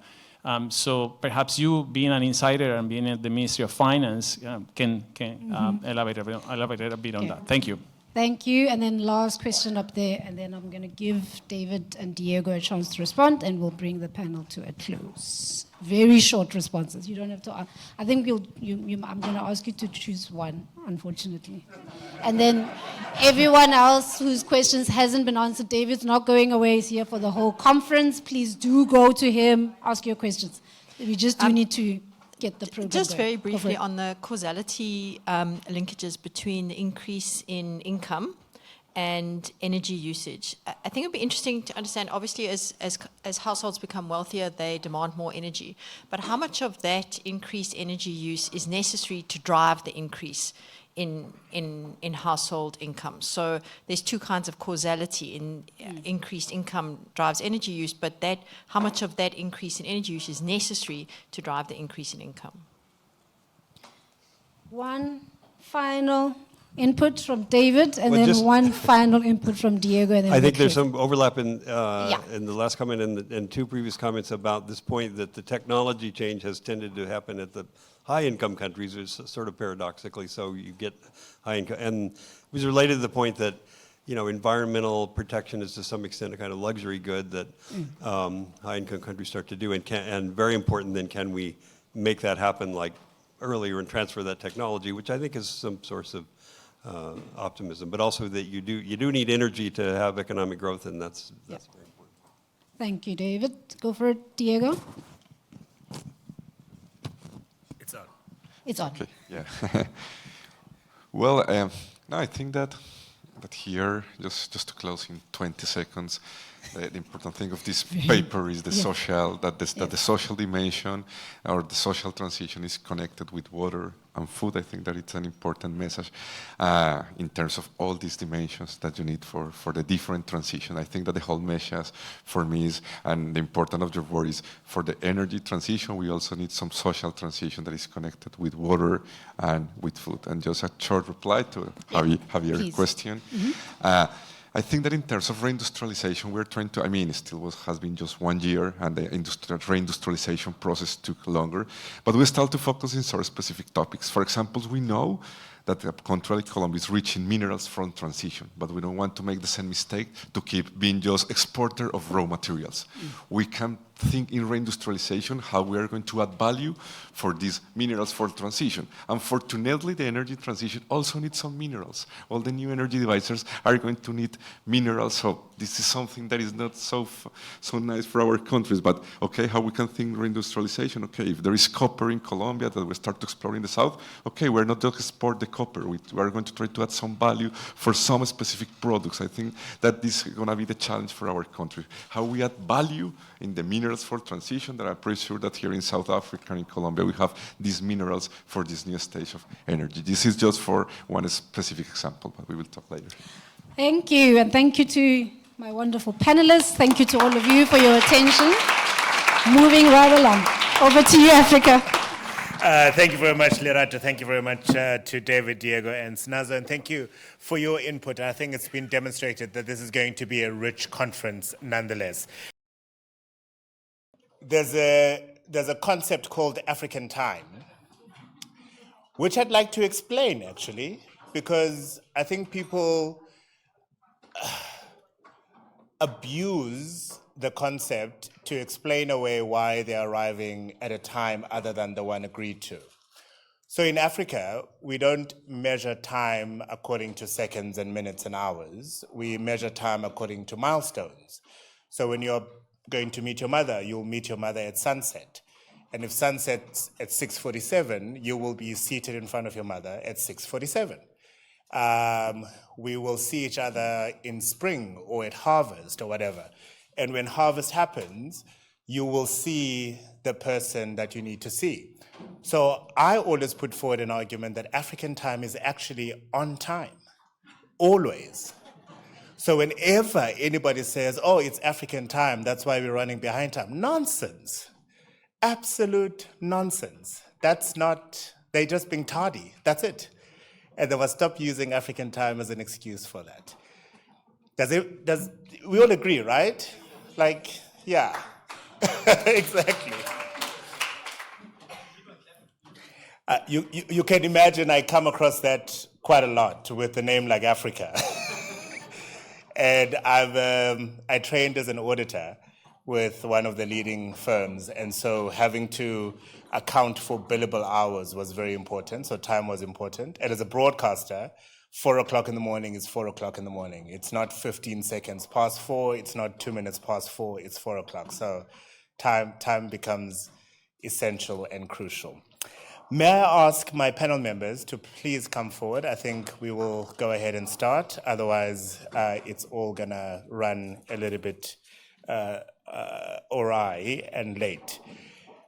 And while they are doing so, a couple of announcements pertaining to this evening, and I'm happy for you to then share the notices with those who are not in the room. The dinner this evening is going to be at the Radisson Blu Hotel, which is, sure, by car, probably 3-4 minutes away from here. By walk, maybe a good 15 minutes. You are expected at dinner at 7 o'clock this evening. Shuttles will be running from just outside the conference venue from 6:30 until 7 o'clock if you choose to shuttle. And if you choose to be part of a walking group, the one group is going to walk at 20 to 7, and the next group is going to walk at 10 to 7, right? There'll be people from the conference who will walk with you if you choose to walk. The return shuttles will be from 9 o'clock in the evening until 10 o'clock. So if you choose to walk to our venue this evening at the Radisson Blu Hotel, dinner starts at 7. There'll be 2 walking groups at 20 to 7 and 10 to 7. Otherwise, shuttles will be operating from 6:30 this evening. The final panel discussion for day one, this academic day, is focusing on whether or not evidence does really shape just transition policies. And invited to participate in this panel is Professor Mark Swilling, who is the co-director of the Center for Sustainability Transitions at Stellenbosch University. We've got Erika Gerretsen, who is currently the director in DG INPA, Directorate G at the European Commission. We've got Crispian Olver, who's the executive director of the Presidential Climate Commission, which is an independent multi-stakeholder advisory body which was established by the president. We've got Hélène Djoufelkit, who is the director of the Economic Assessment and Public Policy Department at AFD within the Innovation, Research and Knowledge Executive Direction. And we have Nomvuyo Guma, who is the Chief Director for Microeconomic Policy at the National Treasury, responsible for sectoral policy analysis and structural reforms at the co-head of Operation Vulindlela. A round of applause, please, for my panel.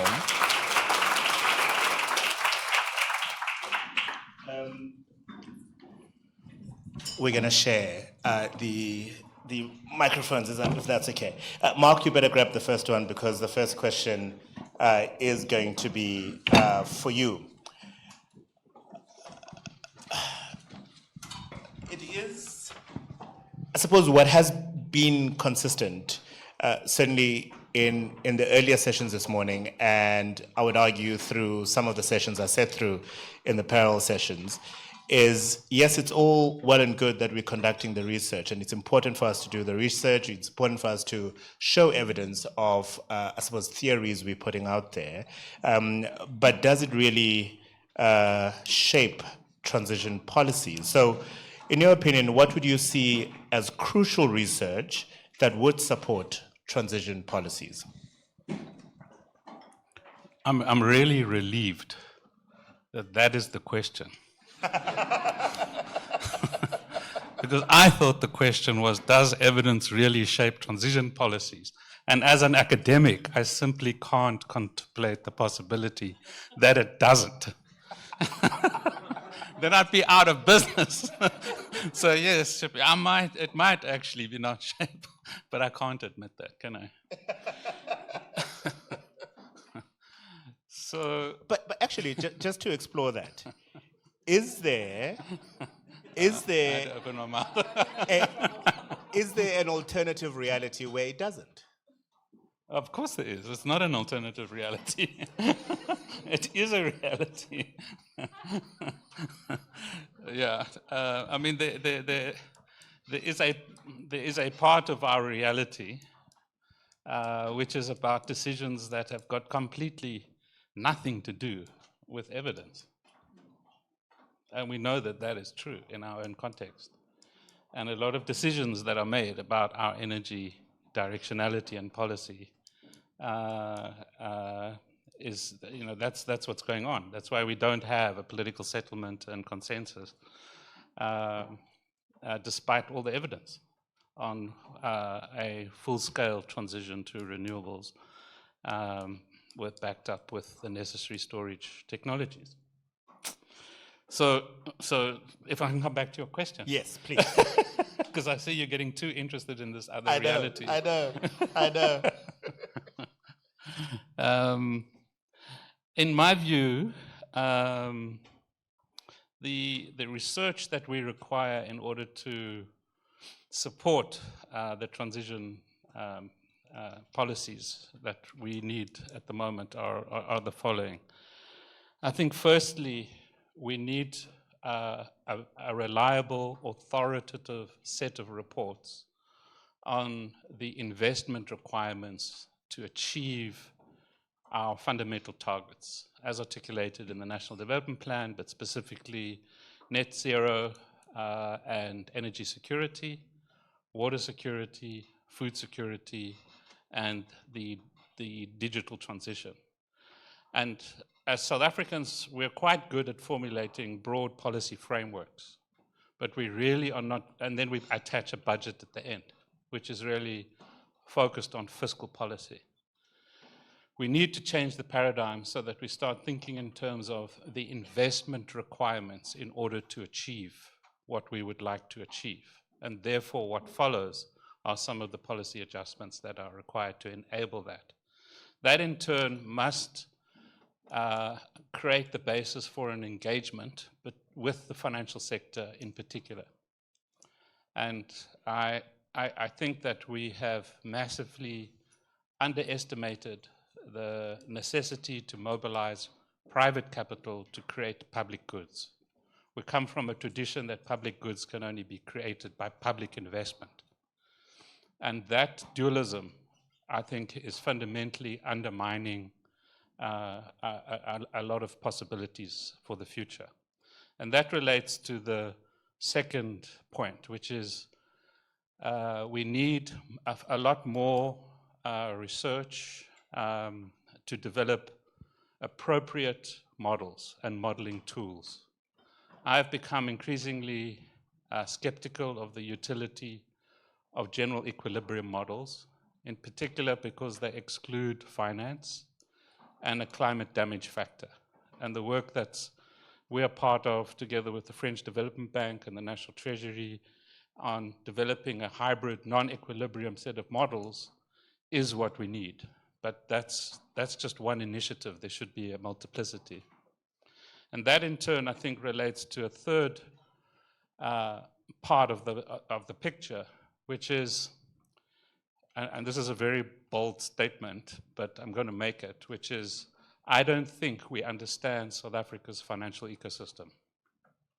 I've been on the board of the DBSA now for 9 years, and that I've done my national service. That tenure has come to an end at the end of September.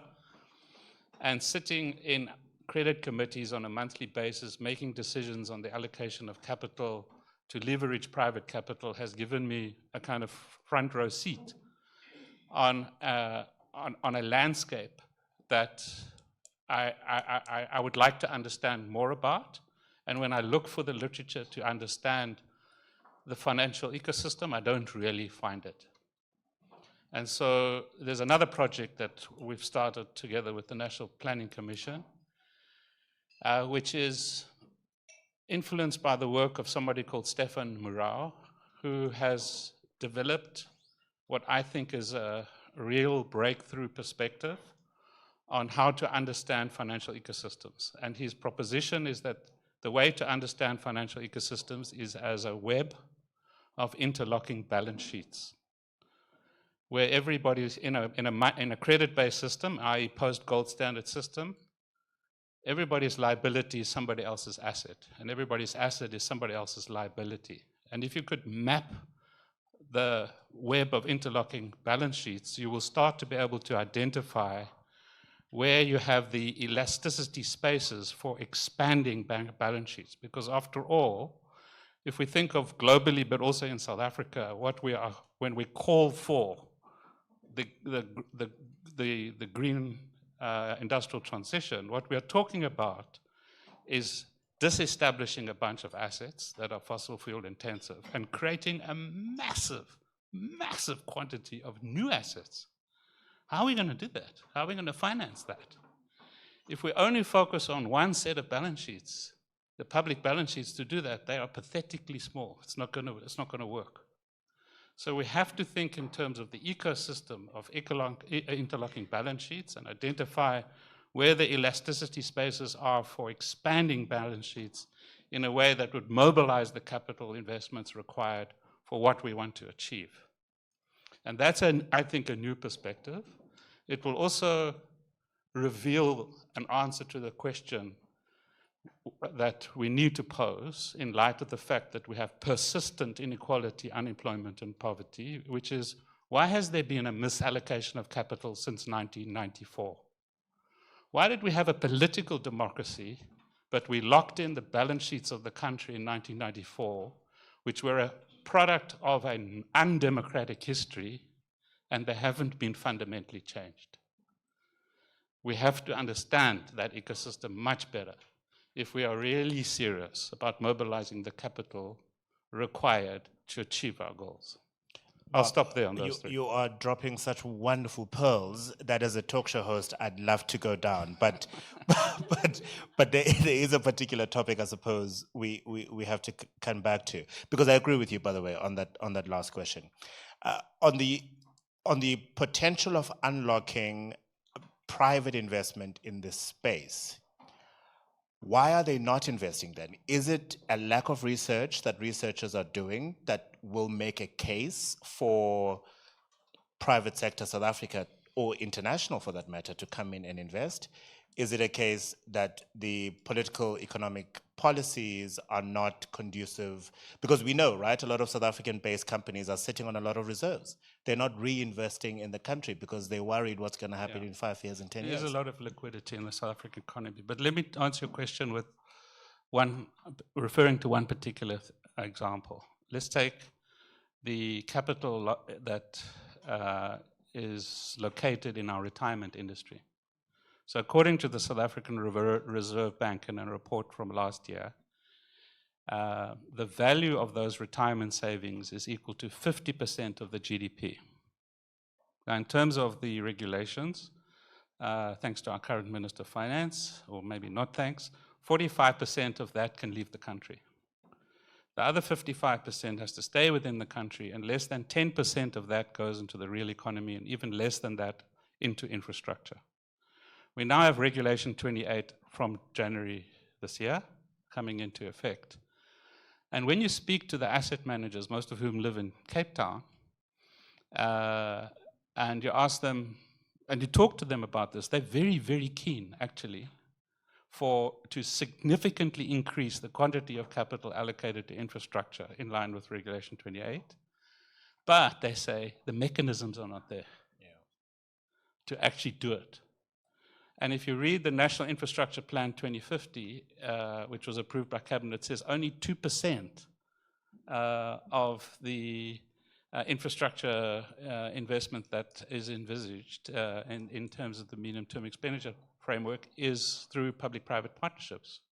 In other words, blended finance is very negligible, and the PCC has been doing work on climate finance and shows more or less a similar figure, very, very, very low amount of blended finance. And this has got, not because there's a whole bunch of evil asset managers who don't want to do it. They do, a lot of them do, but the mechanisms are not there. And that's because there's inadequate research on what those mechanisms are. Okay.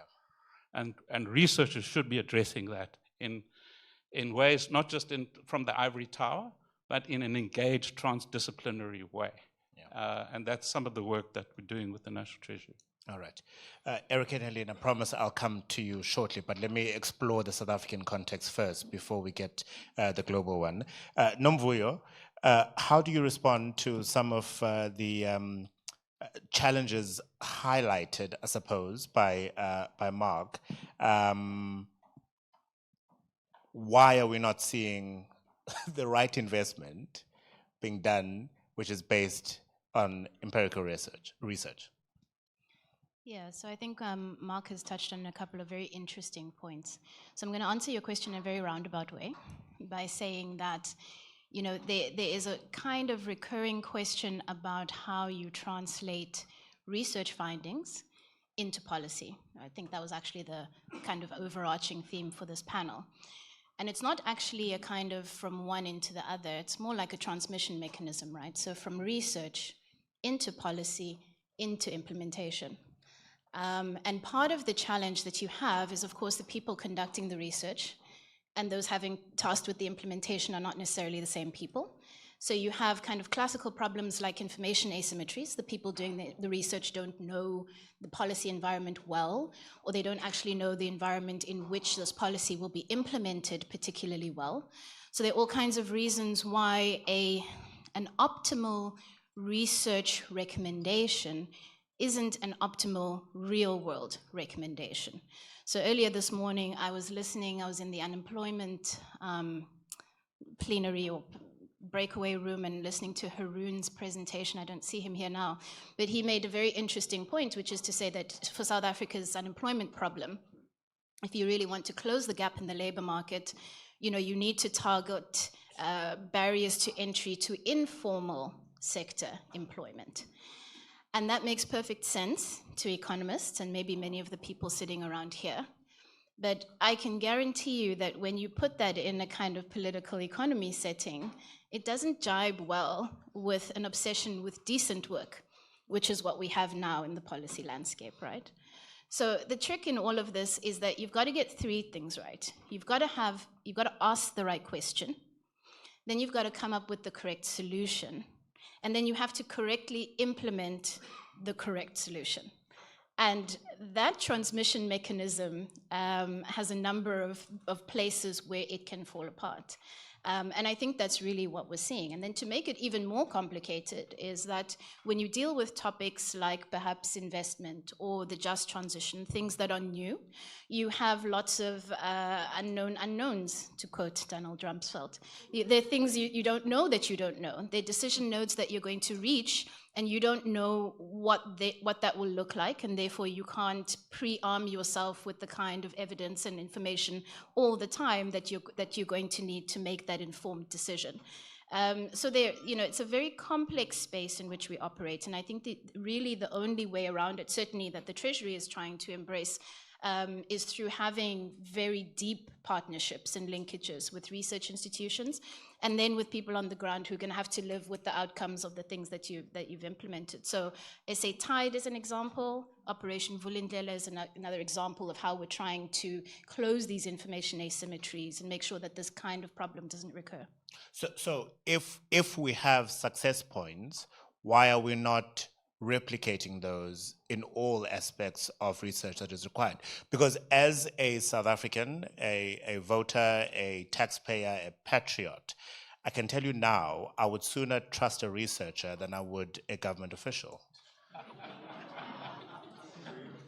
It's true. And it's government's fault. I don't know about that necessarily. I mean, there's all sorts of questionable research out there.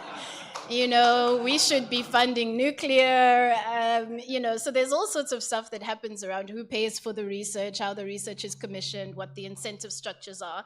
But I'm not going to stand here and also then argue that the South African government has covered itself in glory either. So that's not where I'm going with this. I think the question around why success points aren't replicated is one that we are also grappling with. So perhaps at the end of this conference, the collective wisdom of people in the room can help us kind of figure that out. It certainly is something Operation Vulindlela is grappling with, right? So we've been able to implement so many reforms that started with research, made their way into policy recommendations, that we are now implementing many of them in the energy space. And we are looking for ways, you know, in the next administration for how you actually would take that kind of format forward into different places and different spaces. And I suppose, Crispian, you have an example of this, right, in the Just Transition Framework, which was developed by the PCC. There, we have a strategic document that has been built primarily on robust research evidence, don't we? We certainly like to think so.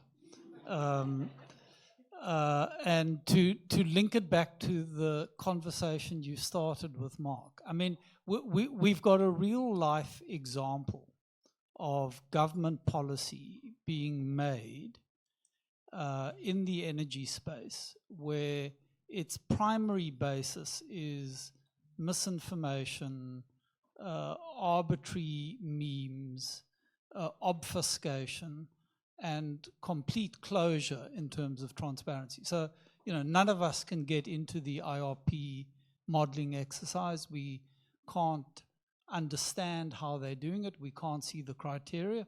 They're very real reasons because there are vested interests sitting behind that exercise that want to manipulate it for certain outcomes.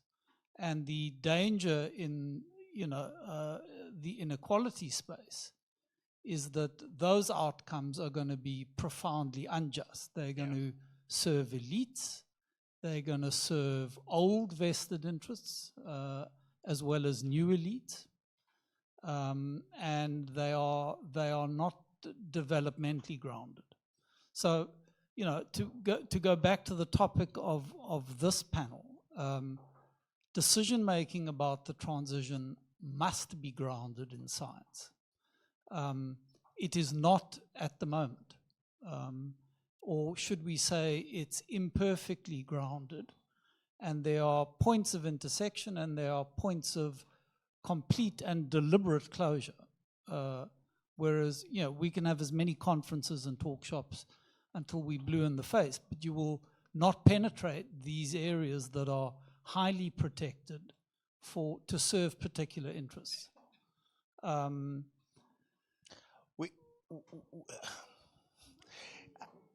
trying to navigate this delicately. We have certainly an overbloated cabinet, without a doubt. We have a mineral resources and energy minister that holds a very different view as to what the solution is to a public enterprises minister who is the shareholder, is my understanding, as far as Eskom is concerned. And we've appointed an electricity minister who primarily resides in the presidency with very limited powers and perhaps very different ideas of how we get ourselves out of the immediate challenge of load shedding. Never mind just transition. It's just, let's get electricity on every time you switch it on. Can research help in any way in helping us realize a solution to that? So I'm not going to get into the intricacies of well done. Who spoke to what and who collaborates. I mean, what we can all see from the outside. So I mean, let me talk to that. What we can all see is that cabinet's not unified. There are multiple different voices.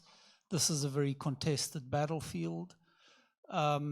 And it's not just contested at a cabinet level. It's contested at a societal level. So this is not just an internal battle, you know, that Gwede Mantashe is having with Pravin Gordhan and Barbara Creasy.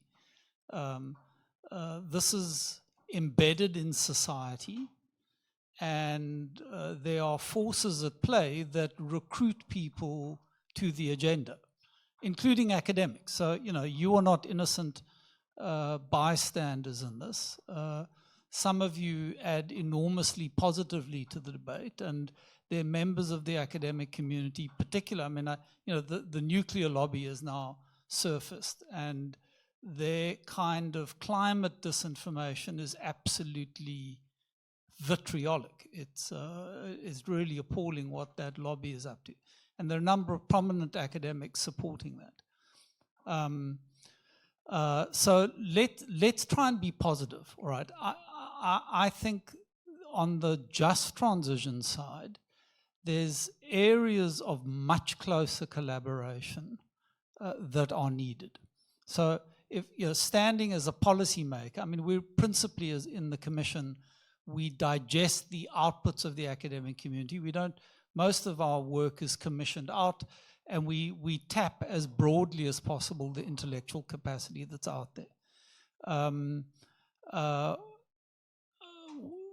There are three areas that we're particularly interested in. The one is labor markets and employment and skills and how that plays out.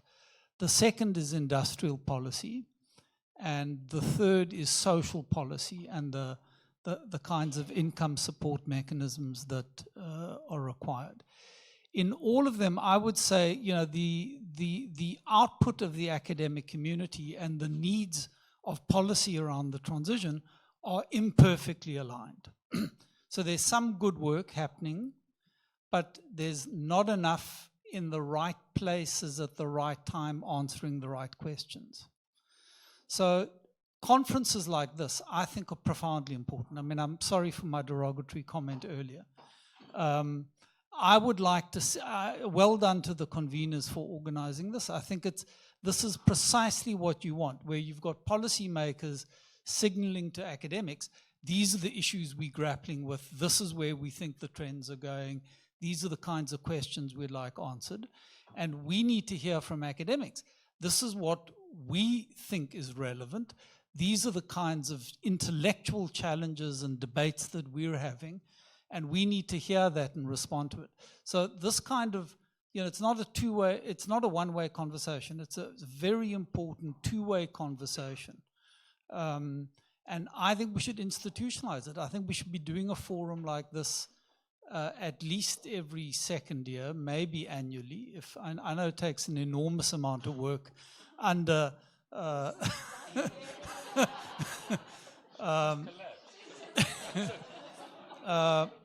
but you know, this is precisely the kind of mechanism to build that deep, long-term science base to inform the transition. And I suppose, Hélène, that will be music to your ears, right? Because AFD does see the role of research in supporting sustainable public policies, and what Crispian is saying is what you guys hope to achieve on a daily basis, isn't it? Yeah, absolutely. I'm not sure that HANDA will organize twice a year, but it would be the case. We would be wonderful. Yeah, no, thank you. I'm very happy we have this discussion, and I really endorse all what has been said. And the AFD has a view on the research and the research impact that is completely converging with what you said. We do consider that research is really important to inform policy, and it might be, you know, kind of trivial to say that, but it's not always the case when you see that you have a lot of consultants' office, very expensive, and advisors everywhere, you know, making short-term report, while you could have a researcher, most cheaper, I assure, that really knows the context and spend time in countries. So first, this is really the first point I want to make, that research is really a vehicle to have informed, objective, reliable policy making orientations. Second, the research process is really important because it takes time, so it allows to build trust, and trust is really important when liaising researcher and policymaker, and this is exactly what we want to do to benefit from the time of research, and it is not a lost time, it's a process. It takes 24 months, 18 months more to develop this space of dialogue dialogue, and it's really important to have this. And then research is also able to create, links between ministries, between topics, because the way we are approaching research is multidisciplinary. It's really important to break the silos. We are very more in the approach of the strong sustainability, having this kind of holistic approach. And when we are dealing with the Ministry of Social Affairs or in any countries, we try to talk also to the Ministry of Energy and to have bridges and to talk to the Presidency or Ministry of Industry. We are talking to everybody, and this kind of holistic approach is really important. And it might, break the segmentation. Sometimes it might be ambitious, but it is what we try to do. Then we need to recognize, of course, it has been said that there is really a gap between the ambition and finally the true implementation and the true appropriation of the result and their implementation. So we see really two factors for that. The first one is really the temporality, and the second is the ownership, and I will briefly develop on that. So temporality is really important in, I think, preventing, the research to come to policy implementation, if not tackled rightly. So we need to be conscious that there is a tragedy of horizon, and that, of course, all the global issues are long-term, but we need to act now. It's an evidence, but researchers can play a true role in that, and talking to governments, but also associating stakeholders. So it's really important to take this opportunity to have this research to, to train and to put awareness of these long-term issues that need to be tackled now. And the research results are here for that. We could have other ways, but this is really important first. Second, the research might also inform the way that the short-term decision need to be coherent with the long-term trajectories. Because in the long run, we have trajectories, but it's very long, and the research is able to show that the impact of the short-term decision on the long-run trajectory. So this is really, really important as well. And then the research might really, in terms of action, assess the impact of, in the short run, medium run, and long run of climate change, for instance, or inequalities, and propose some regulation. So all this piece of work deals with temporality, and it's really important to be tackled to be effective. The second issue is, and when it's not properly tackled, the policy decision does not make an adhesion to what is proposed. So this is the temporality of action. The temporality of research making is really important.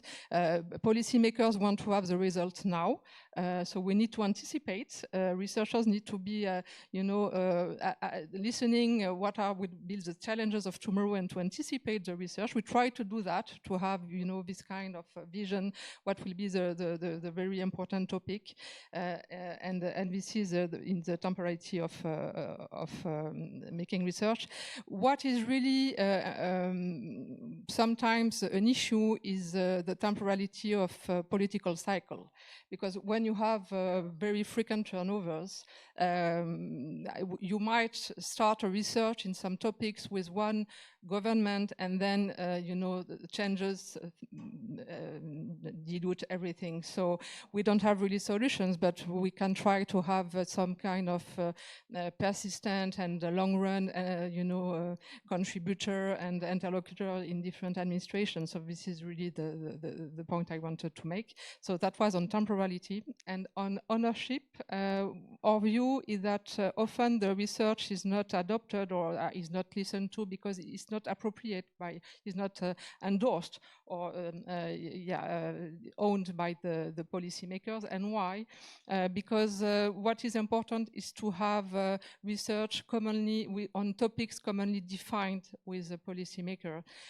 We need to have on board the policymaker from scratch to define together the topics, to make the research together. It's really important to have this kind of common project, and not having, you know, some topics driven by Paris or Washington or Brussels and run in a short term. So we really need to have this embedded research within administration and within local academic environment. And this is the way we are working. This is the way we are partnering with in South Africa, for instance, with UCT, with mainly, but with a lot of local researchers, because it needs to be embedded, otherwise it's not appropriate, it's not endorsed. And finally, we need to, I think the lack of ownership sometimes is because we don't have the proper tools to talk to the government, because research is only giving some orientations, it shows some trade-offs, but the decision needs to be made by the policymakers. And sometimes the research is done, but then nothing happens. But why? Because we need to have kind of friendly tools to work together. And so Mark told about the modeling. We think that modeling is very powerful in that. We have on macro side the GEM project, which is able to, you know, to modelize the macroeconomic impact of the climate change in the long run. And when once it's done with the policymakers, it's really important and it's really easy to be implemented afterwards. On the inequality issue, everybody knows ANDA. We are developing a lot of diagnostic in collaboration with researchers here, and we are proposing some tools, very friendly used tools. So those kind of tools are also very, very important. So yeah, and so to sum up, what I want to say is our view for research is really to build trust, to be multidisciplinary, to be in the long run, and to really offer tools to create dialogue for implementing a sustainable development policy.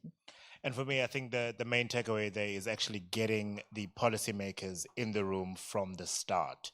And I suppose it will address your concern, won't it, Nomvuyo, that you know, researchers sometimes can conduct research for the sake of research. They're probably funded by other people who then use them as a way of motivating for a particular, often economic outcome that might not be in the best interest of South Africa. I absolutely like that. Thank you very much. Erica, you guys do a lot of work in this space, and you certainly have done it with other countries. If nothing else, what can South Africa learn from what the other countries have done in terms of relying and depending on good quality research in order to inform the policy decisions that need to be taken by the politicians? Okay, thank you very much, and well, thanks for all that has been said. I think a very rich conversation, and as a policy maker, also very much agree with everything that Hélène has been saying, including on the temporality and the ownership, which I think are very important dimensions. So, from the European Commission's perspective, research is as the core. I mean, it's really in the DNA of the way we operate. I mean, I'm talking here also internal EU policy. Where we are designing and financing one of the biggest multilateral or multinational international research programs through the Horizon program. We have a specific dedicated Director General, the Joint Research Center, that is focusing on research. And all this is informing policies within the EU, but also outside the EU. And this is really something we are building on, and of course with all the challenges, right, of bringing in the results of research into reality and into policy making. But at least the intention is there to do that, but also to, beyond really informing our own policies, is to create the capacity for researchers around in Europe and around the world to develop their own thinking, their own research, and come up with new solutions that are necessary for the transition. And ultimately, this is also what it is about. It's about research. I mean, indeed, there is so much we need to search for, and so much that we need to still invent. That this is the purpose of this policy, to really give, capacitate, empower researchers in finding solutions for running the transition. So all this research for us is really aiming at also for our institution at defining our strategies, and for that, when you look at the current college, the current commission led by President von der Leyen, we have launched a few years ago the Green Deal, the European Green Deal, which was exactly meant at supporting the transition within the EU. And this translated, and this was obviously led and based on sort of the clear finding that we had to move fast and much faster on the transition than we were doing. And so I think here this is a clear result of research and what has the lessons that have been learned. But then, of course, reality hits, and whenever, when the Commission proposes certain policies, there is indeed resistance and etc. So the policy game is there. So from strategy, you need to move into the policy, and then designing the policy in a way that is acceptable for all the stakeholders is also really important. And then finally, research is meant and is also used to find specific dedicated solutions, but also monitoring. And I believe that, and this is also what we are finding with the discussions these days, that research is important for the monitoring of the policy implementation. So all this we're doing in the external dimension of our action through the Global Gateway Strategy. I will come back to that again later tomorrow, but the Global Gateway Strategy has 5 pillars, and one of them is research and education, which means to say that research is clearly at the center of the way we want to move on with this transition agenda in our partnership with partner countries like South Africa when supporting the just transition. For that we have various tools, but some of them it's a lot about partnership, which Hélène also mentioned, and it's a lot about co-creation and working together. Because obviously what you absolutely don't want to have is researchers working in splendid isolation, and therefore having again venues like this one here where researchers can meet and share ideas, it is essential. And this is also why through the Horizon Europe program we are financing such research programs. Also with the Erasmus Plus program we are financing, as you know, mobility of researchers and mobility of students, which is very important to have these brains interacting and working together. Last point I want to make is about data, because research cannot happen without data. And I believe that producing and giving the capacity to produce reliable data is also very important. We work a lot with statistical offices, together with our own Eurostat statistical office. And I believe that there is also a lot that we can do, a lot of potential from geospatial data. And for that, our Copernicus program is now giving a lot of capacity to produce very granular data, geospatial data, that can inform, in my view, a lot of policies in relation to inequalities and territorial inequalities in particular. I will stop here. Thank you. All right, thank you very much. Wow, wonderful insights and wonderful inputs indeed. We've got 10 minutes for you to have your reflections, your questions, comments, agree, disagree, pose new challenges and threats. Oh, threats, not threats. Not threats, challenges. We have a question behind the pillar there, good sir. And as always, if you can just introduce yourself and where you're from so that people know. We'll have to grab one of the microphones. Thank you. Right there. If you can put your hand up again. Thank you. There we go, sir. Great, thanks. It was unfortunate that you noticed my hand as you said the word threat. But not entirely coincidental. So, yeah, thanks very much. I do want to disrupt what I feel is a rather comfortable consensus on this panel and in this session. And the consensus is basically that most people have a sense of what they think the right trajectory is. They think that their perception is based on evidence and that they're not compromised by vested interests. And it's other people with differing perceptions who are the ones who are not operating based on evidence and who are manipulated by vested interests. And my view is that both dominant voices, but this voice is more dominant, are compromised by vested interests, and are not operating based on evidence, haven't adequately addressed the issues, and have a view about the just transition that was decided before most of the research was done. And what's happening is that people are going through this consultative process to make it look like the public has been consulted. They're developing research and evidence to justify decisions that have already been made. And let me give one specific example, which my co-author and I presented at the TIPS conference last year. It's on financing. So if you listen to what Mark Swilling was saying, he's saying, we have to invest in all these new assets. Where's the money going to come from? How do you make a decision to make massive investments in new assets if you haven't figured out where the financing is going to come from and who's going to pay for it, right? That just doesn't make sense.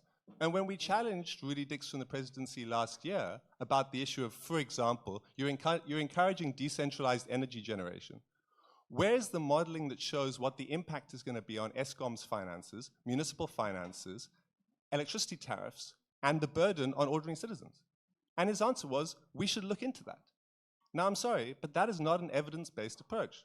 So the challenge that I want to pose to this panel and other people here is not to assume that you're the ones operating based on evidence and you're not compromised by foreign funders.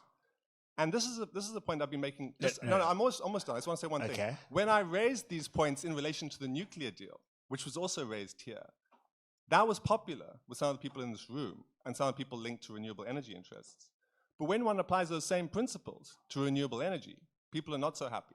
But the issue is one of principle. Okay. Your name and where you're from?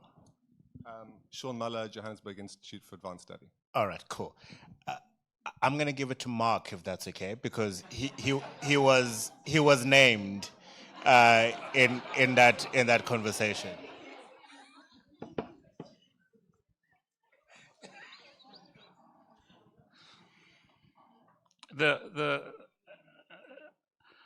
Your proposition that we should make fundamental strategic decisions based on well worked out evidence-based calculations about the financing required simply makes no sense.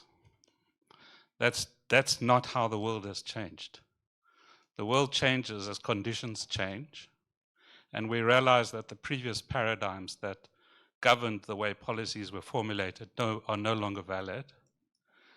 And the pace of acceleration, the pace of change has accelerated to way beyond our capacity to actually figure out the solutions. And that's why we are currently in a polycrisis. That's just the way the world works. We are always catching up and implementing partial solutions. Because all we really have is the capacity to understand complexity with increasingly sophisticated complexity tools. And at the essence of complexity is the need to insist that we will always have a partial understanding of reality. And therefore, by definition, we will always be in a mess, we will always make mistakes, and we will always be implementing provisional solutions which will create its own problems, which will require revision and adjustment. That's the nature of change. To then claim that somehow in a perfect world, in a world where we can have perfect understanding of exactly what we need to do and we can calculate exactly how much it's going to cost, is simply naive. In the South African context, what we have realized as a result of the gradual disintegration of our energy generation fleet, as a result of the failure of policy decisions going back to 1998, when that white paper wasn't implemented going back to 2015, when the CEOs of Eskom didn't sign the power purchase agreements going back to 2019, when our current Minister of Mineral Resources and Energy was appointed and not a single electron has got onto the grid since he was appointed. All of these policy decisions and the looting of Eskom during state capture has resulted in the mess that we now face. We are scrambling to try and figure out the solutions. And one of them is to accept that there are very few Global South countries with sophisticated modeling teams. We have 3 very sophisticated, very accomplished, highly resourced modeling teams in the CSIR, at UCT, and in ESCOM, and there's one emerging at Pretoria. They all basically agree.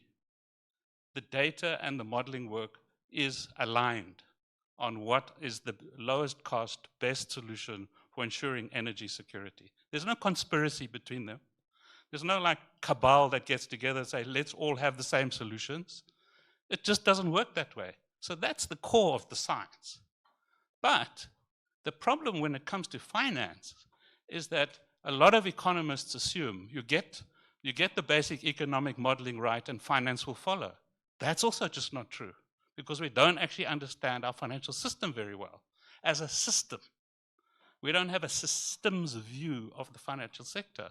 And so we make kind of random stabs in the dark about, who should finance this and how do we increase this fiscal budget and, bring in the pension funds and, oh yes, the DFIs can play a role. But there's no systems view on how to do it. That is what we're catching up to do. And instead of rubbishing it, you should say, hey, let's look at the evidence. After all, shouldn't we be looking at the evidence in that way? Thank you, Mark. I won't give you a right of reply. You two can meet up at the Radisson Blue later and have that conversation. But I'm not sure whether Erica or Helen you wanna pick up on this, because, and I suppose central to the earlier part of his question is around how we can make the assumption that the other research is wrong and compromised and perhaps not with integrity, but ours is. How do you factor that into any research and make sure that the research is actually in the best interests of society, of climate change, environment, all those things here? I think it's on. It's okay? Yeah. All right. Well, it might happen like everywhere, but I think we have a really, way to double check the reliance and the objectiveness of research when we publish it. Publication is really key. I mean, what we want to avoid is black box, and I was referring to consultant, and CG was mentioned as a black box in previous sessions, and or even here, and Mark mentioned that, and so we need to avoid black box. But when a research, is endorsed by referees and discussed, I think it's really the way that it is transparent and we can contest the result, we can discuss them. So it's really important to have this approach of transparency, of putting it in the discussion, and to go beyond the government. So I think I was mentioning that the approach of having a kind of consultation with all the stakeholders is really important, because we need to have a kind of social construct or social vision of on the research-based proposition. So the whole approach of research is orthogonal, to lobby. So it might happen. I mean, we have always exception, but precisely it is completely the contrary that we want to achieve. So it would be my answer. Thank you for that. It will be the last comment because we're already running behind 6. So yours will be the last answer. Yeah, that's a huge pressure. Thank you very much. On the point of mobilizing private capital to create public goods, Professor Swilling, you would know very well of the new wine into new wine skins, mobilizing domestic capital and obtaining private sector participation study that was conducted by Ntabiseng Moleko. She makes this point, but the point that has to be made, in a country which is unequal, such as South Africa, whether you deploy finance capital, you term it transition finance, or invariably call it sustainable finance for socio-technical transition, whether it's in energy or general purpose infrastructure to propagate the next developmental wave.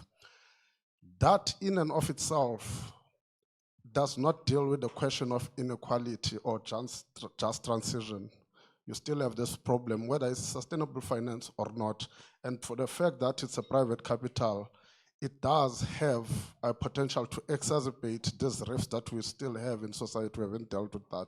Just want to make that point, but my last point, because of it's the last point. Don't worry, I've been given permission to take one more, so, so pressure has been relieved. Yeah, it often amazes me in such fora. So the question that we are currently dealing with is the role of research and evidence in policy processes that shape just transition. And there is a big elephant that is in the room.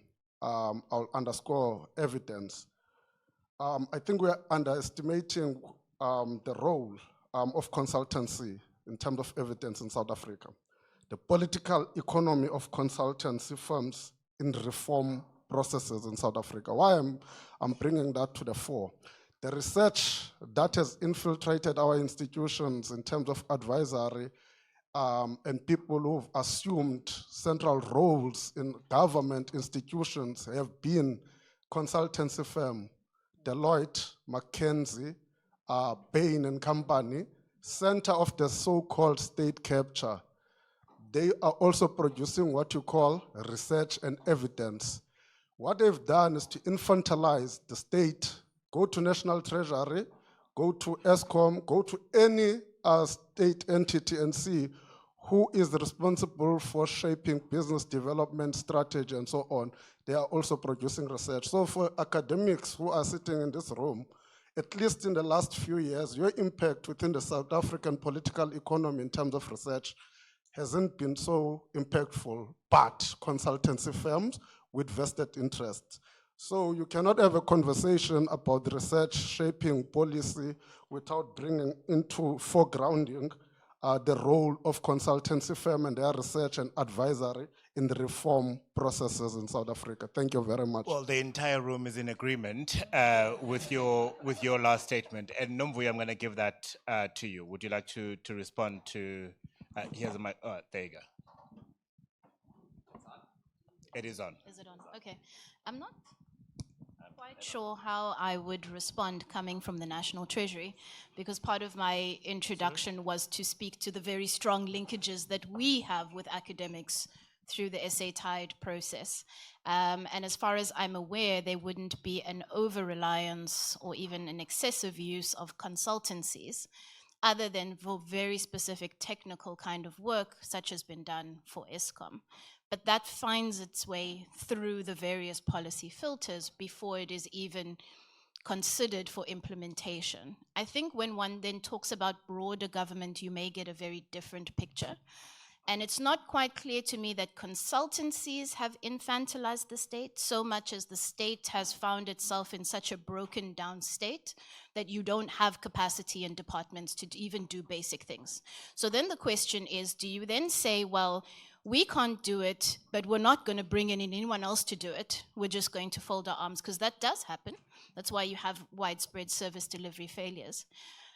So it is a difficult question, and it is also one that government is grappling with. How do you simultaneously roll out programs, and very complex ones? And when you're talking about reform implementation, it's especially complex.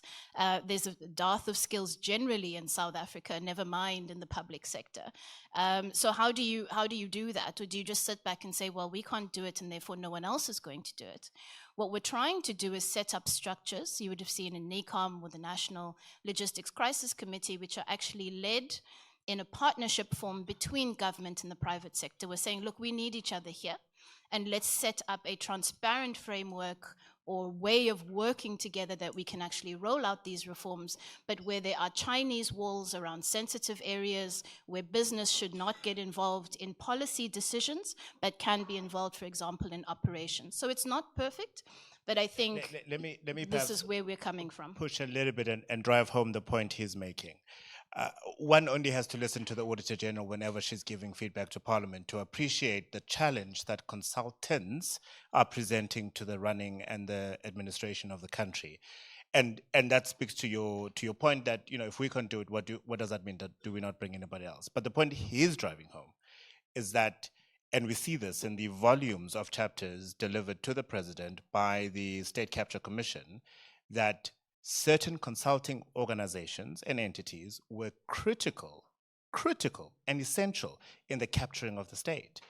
What measures then has the administration put in place, as far as you know, to make sure that does not happen again? Sure. So I think on that level, when you're talking about entities that have been implicated in state capture, some of them have been banned outright from working with the state again, right?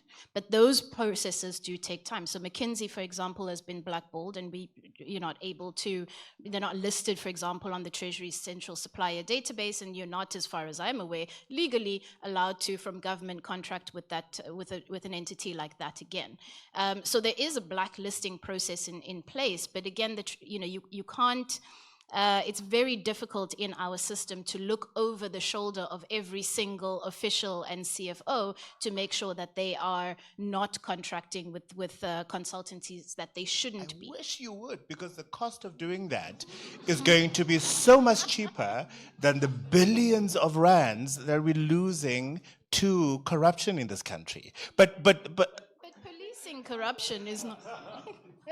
Policing corrupt, I think you think so, but policing corruption literally means that you need to have somebody in every room, around every conversation, that's not actually physically possible. I'm not saying that you couldn't do better, but part of the challenge that we have, and you'll hear other parts of government say that our procurement rules are too tight. They're so difficult to get around that you actually can't procure anything. So we're actually stuck in kind of a worst case outcome where the rules have been tightened to get around exactly what you're saying, to the point where decent officials can't get anything done, but those who are committed to corruption as a way of life, and there are unfortunately many of them, will find their way around any system. Yeah, like charging 18,000% higher for straws at Transnet. But I mean, that's just, yes, Crispian. Yeah, I mean, I agree with the point that the consulting industry is complicit in this enterprise. But let's be clear, the consultants didn't break the state.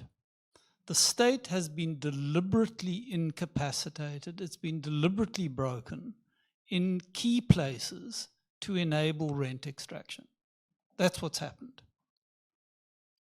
The consultants were enlisted as part of that endeavor, but they were not the architects and they didn't drive it.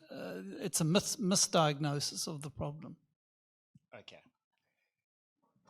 There's so much I want to say, but we're running out of time. Go ahead. You're supposed to be an impartial moderator. Can we just cancel dinner and get takeout? Just to address the point.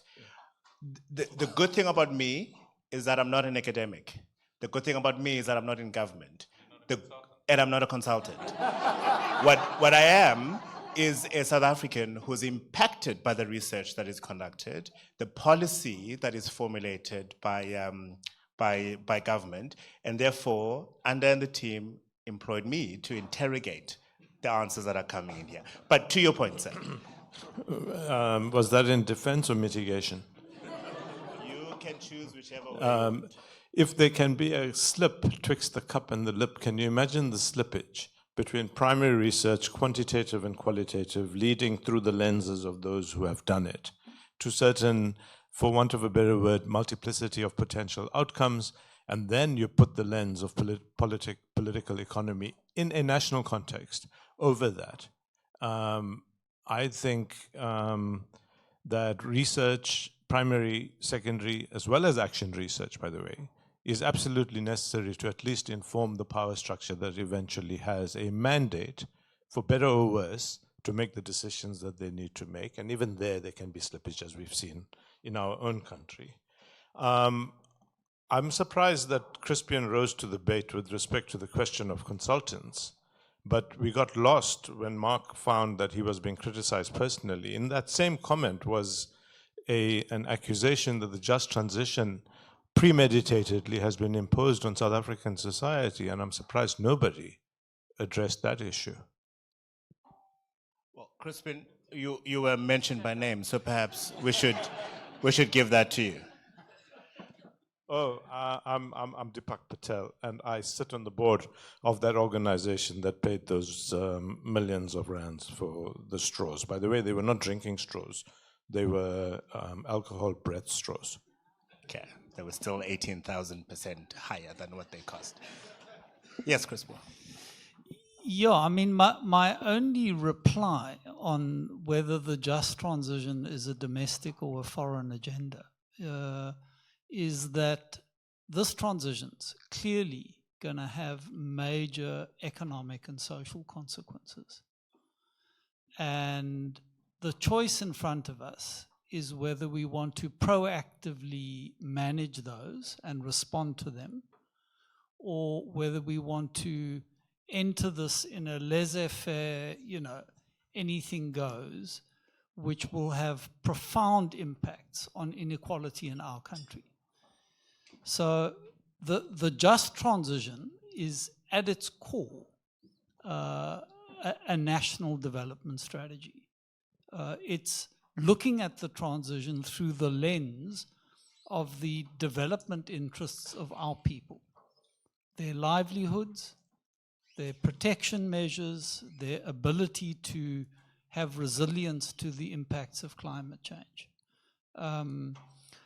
To the extent that we're able to leverage or muscle or hassle foreign countries to support our transition, we must take those resources. That doesn't mean that we accept others' agendas. We argue that there's a global obligation on the developed countries of the North to support the transitions of the South, which they have not yet lived up to. So it's an imperfect, despite all of the support that we've had, it remains imperfect. It is not what's been agreed at a global level. And the COP negotiations are going to turn on this. If the developed world doesn't put the resources on the table, the world is going to go to hell. Thank you. And thank you for your question. Can I confess, when I looked at the title, Does Evidence Really Shape Just Transition Policies? I had no clue it was going to be this hot. No, it is. No, it is. I'm going to give each of the panelists 30 seconds, just your closing thoughts, your reflections, way forward, whatever it may be, but limited to 30 seconds. And because you spoke last, I'm going to start here and make my way through there again.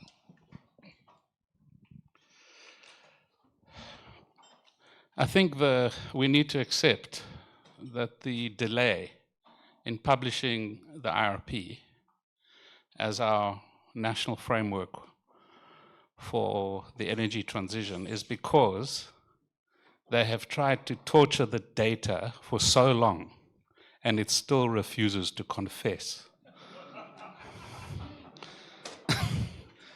And that is because, thank God, there's some integrity left in the modeling community that refuses to bow down to this kind of pressure, even within that incredibly pressurized environment.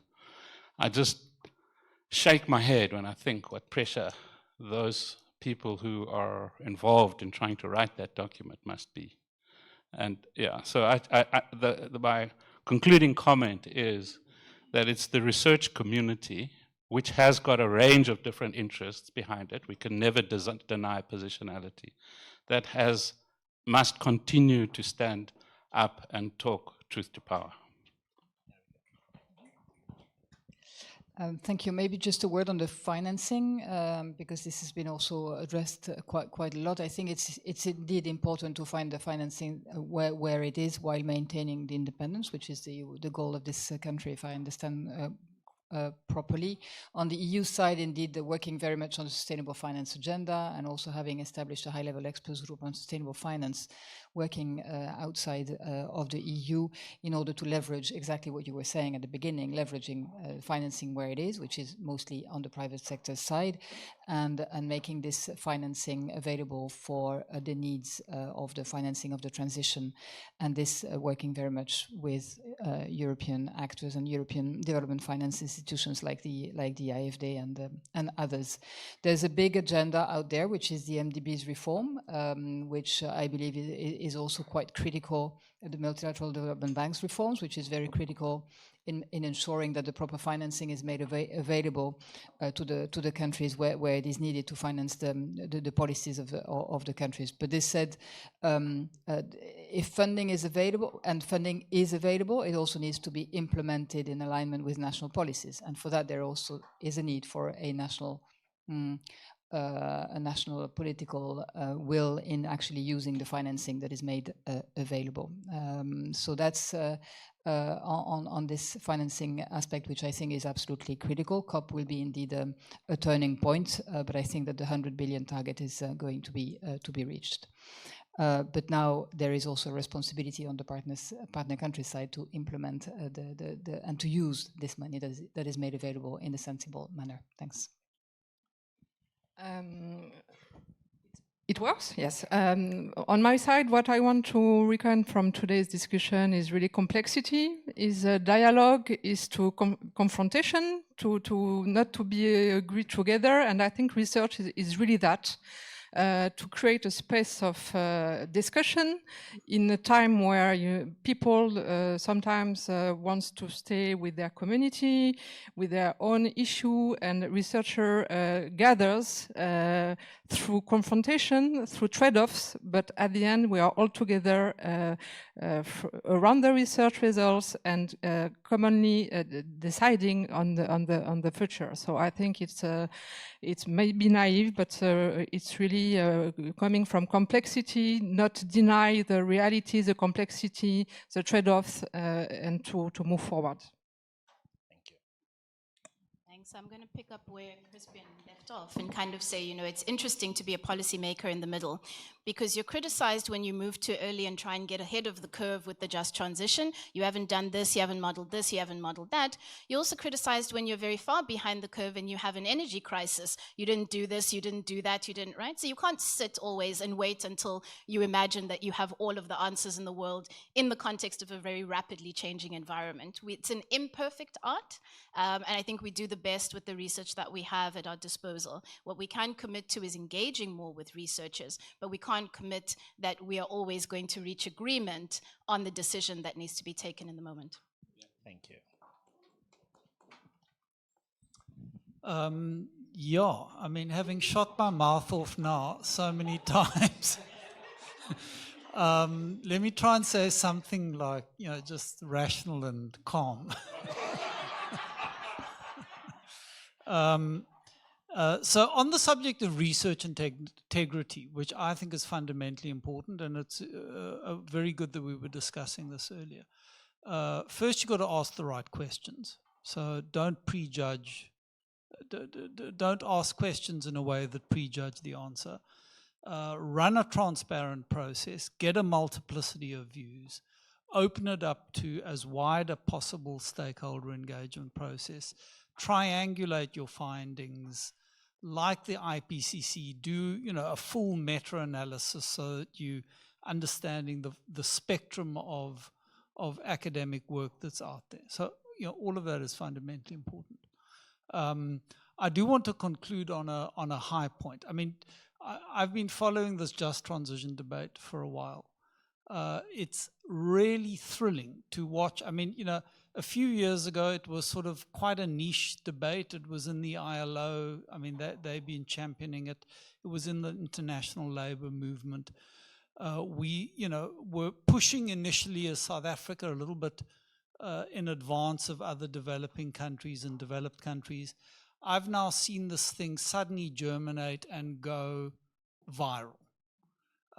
And, you're seeing, I think COP28 is going to be a real deciding point. I mean, the stock take, the technical report that the co-facilitator, Harold, sitting at the back there, just transition is all over that stock take. And I think we've reached a moment of crescendo around this, where it moves firmly into the mainstream of political thought and policy. All right. Round of applause, please, for my panel.